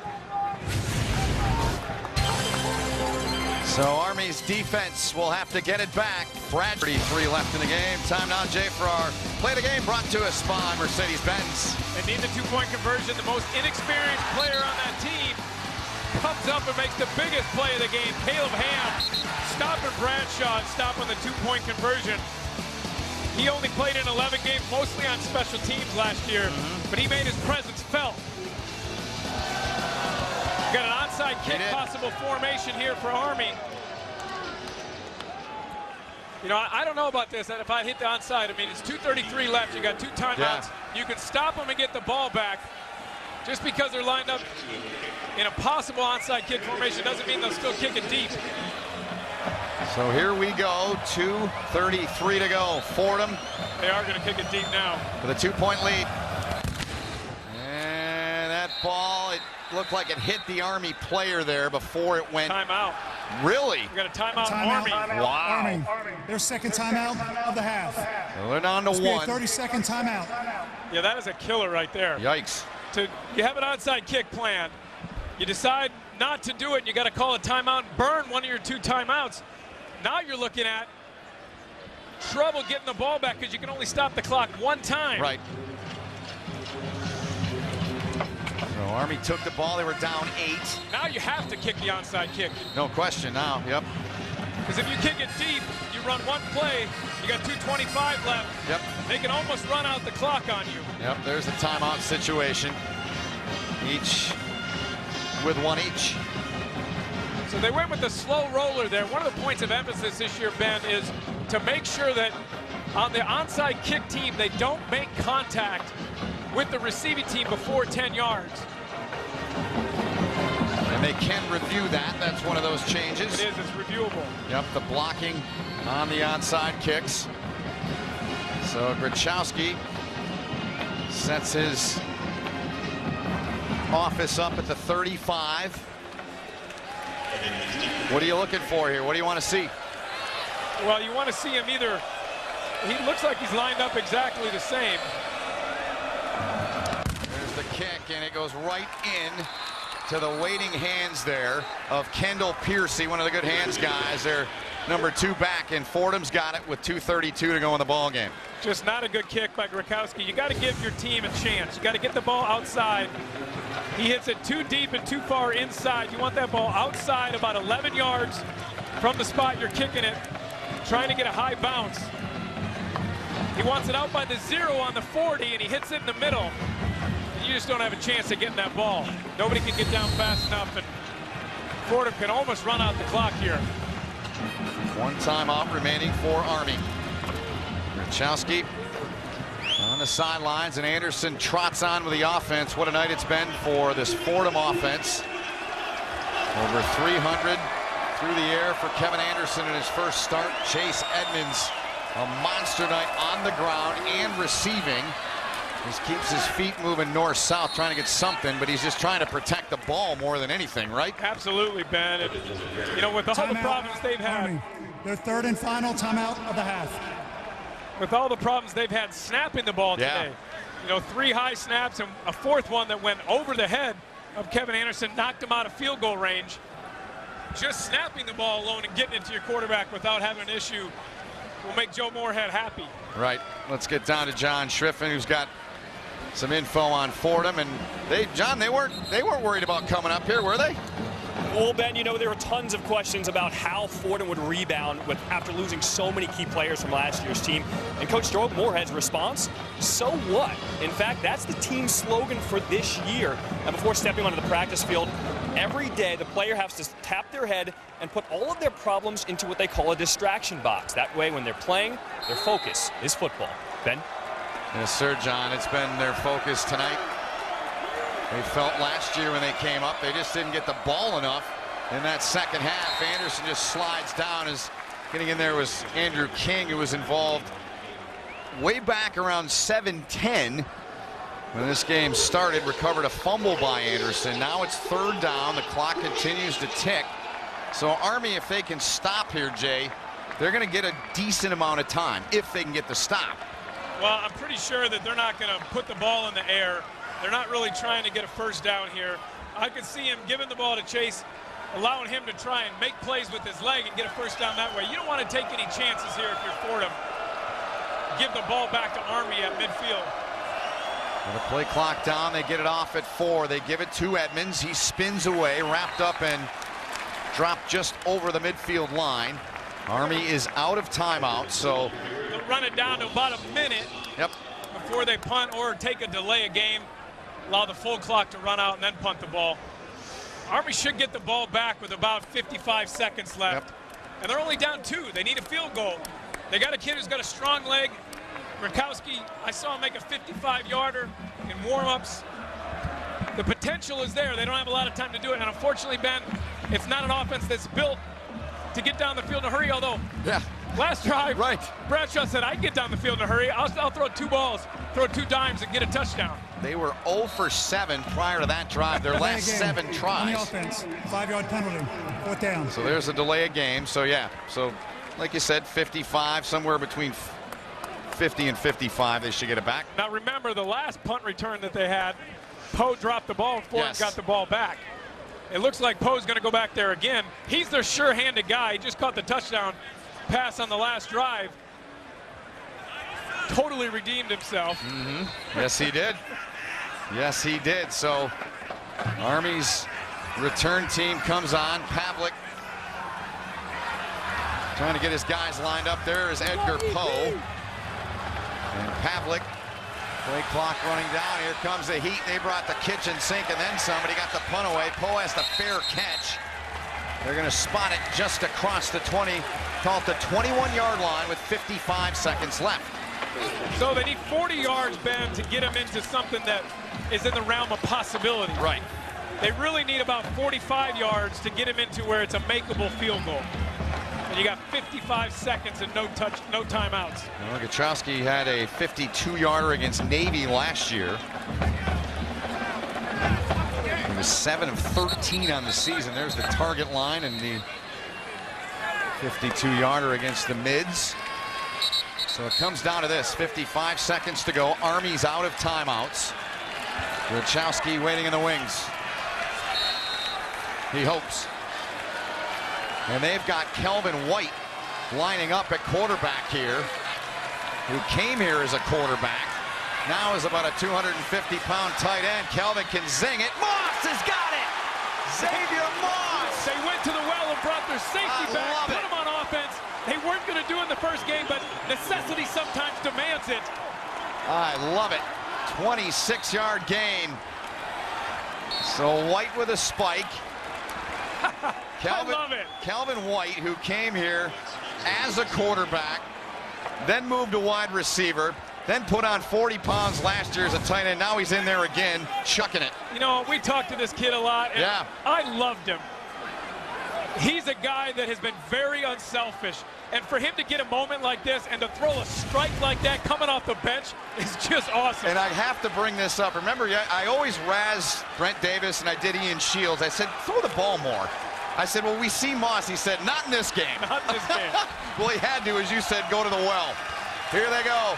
They put Bradshaw back in the game. He takes a shot. He flings it deep, and it's broken up. It's broken up down there. And they cannot complete it, looking for Poe. I don't like that play call, to be honest with you. Dylan Maben on the coverage. You're 2nd and 10. You're getting close to field goal range. You only need another 15 yards to get in field goal range. And you're throwing deep down the field. Although they had completed the last 3 passes, so what do I know? Just chuck it up there. Calvin White is back in. You mentioned it, emotional leader of their team. He's not a quarterback, though. Bradshaw's in a quarterback. Yep, he is. Here's Bradshaw with it now. He takes a look. He fires. Catch made by Walker. He gets out of bounds. He's down. They're going to spot him out at the 47-yard line with 35 seconds remaining. So we're looking at 4th and 3 here. They can't kick a field goal, so you got to go for it. Yep. You got to have it. And Army, they had the onside kick. Their last timeout was burned on it. Would like to have that one back. They sure would. So here's Ahmad Bradshaw. 4th and 3. They've got to convert, or this ball game will be Fordham's. Bradshaw, plenty of time. Slings it out there off the fingertips. Walker couldn't make the catch. And the Fordham Rams are 28 seconds away from winning for the first time in the, albeit just 4 games of this series, but it'll be a huge win for them because they could not convert. Tough catch there for Walker. He wasn't able to bring it in. I don't know if he would have got the first down, even if he had caught that ball. Fordham had pretty good coverage. He had to get about 3 more yards. Valiant effort by Army. Fordham, their 3rd and final timeout of the half. 30-second timeout. But that effort looks like is going to come up about 15 yards short. Yep, so Joe Moorhead's team. And I'll go back, Ben, to that play on the 2-point conversion, because they had just made a great play, throwing a deep bomb to Poe, and he hauled in for the touchdown. They need a 2-point conversion to tie it. Caleb Ham comes up with the play of the game, making the stop on the 2-point conversion, tackling Bradshaw. Big victory for Moorhead and the Rams. Lost here in November last year, 42-31. Do they throw it deep here, Ben? This was a situation Army had last year on Fordham. No. And they threw one deep. They took a shot to Calvin White. There's the knee. And the Rams of Fordham, they're going to start Joe Moorhead's 4th season in the Bronx. A celebratory tackle back there with a victory. So the first Patriot League team to win at West Point since Holy Cross did it 13 years ago, 37-35. The Fordham faithful that made their way here to Mikey have seen the Rams pull off the victory. She is a final 2-point win for Fordham. It was an exciting game all around. The first half we had fireworks everywhere. Coming down to the end, a big play by the Fordham defense to stop Army on 4th down. I hope they're all like that one, partner. Me too. That's all I ever hoped for. It was fun. So Moorhead will find his team. He's going to tell them to go down and honor the Army players and the Corps of Cadets and the singing of the alma mater, which you will hear and see here prior to the end of us sending it to New York. Part of the history, part of the tradition of Army football. And look at Moorhead in with the Fordham fans. He's enjoying the moment. I think he enjoys all the moments. Yep. And we now invite you to take part listening to the Army alma mater.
Famous words afterwards, beat Navy, something Army will try to do in December. And on opening night here in 2015 for Army's team, they fall short 37-35. Kevin Anderson there and the Rams of Fordham. It's a great win for their team and their program and what Joe Moorhead continues to build in the Bronx. It is, and he could build off of Kevin Anderson and Chase Edmonds. You weren't sure what they were going to be able to do, losing so much on offense. But Kevin Anderson answered any question that anybody had, whether he could come back. All right, let's get down to the field where John Schriffen standing by, even in defeat with Army head coach Jeff Monken. Coach, a tough loss there. Describe what happened on that failed two-point conversion. They fired a guy off the edge. We should have pitched the ball, and we didn't do it. If we pitched the ball, it's a walk-in. And, you know, we just didn't make a very good play, and that wasn't the only one. We made enough mistakes today to miss a whole bunch of games.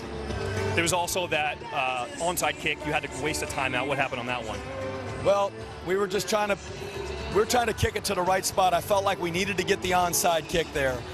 And where we were kicking it, I thought they had us outnumbered. I thought they had too many, and he didn't look over to me, and I wanted him to. So I used it because I thought we needed to get the onside kick right there to give ourselves a chance to win.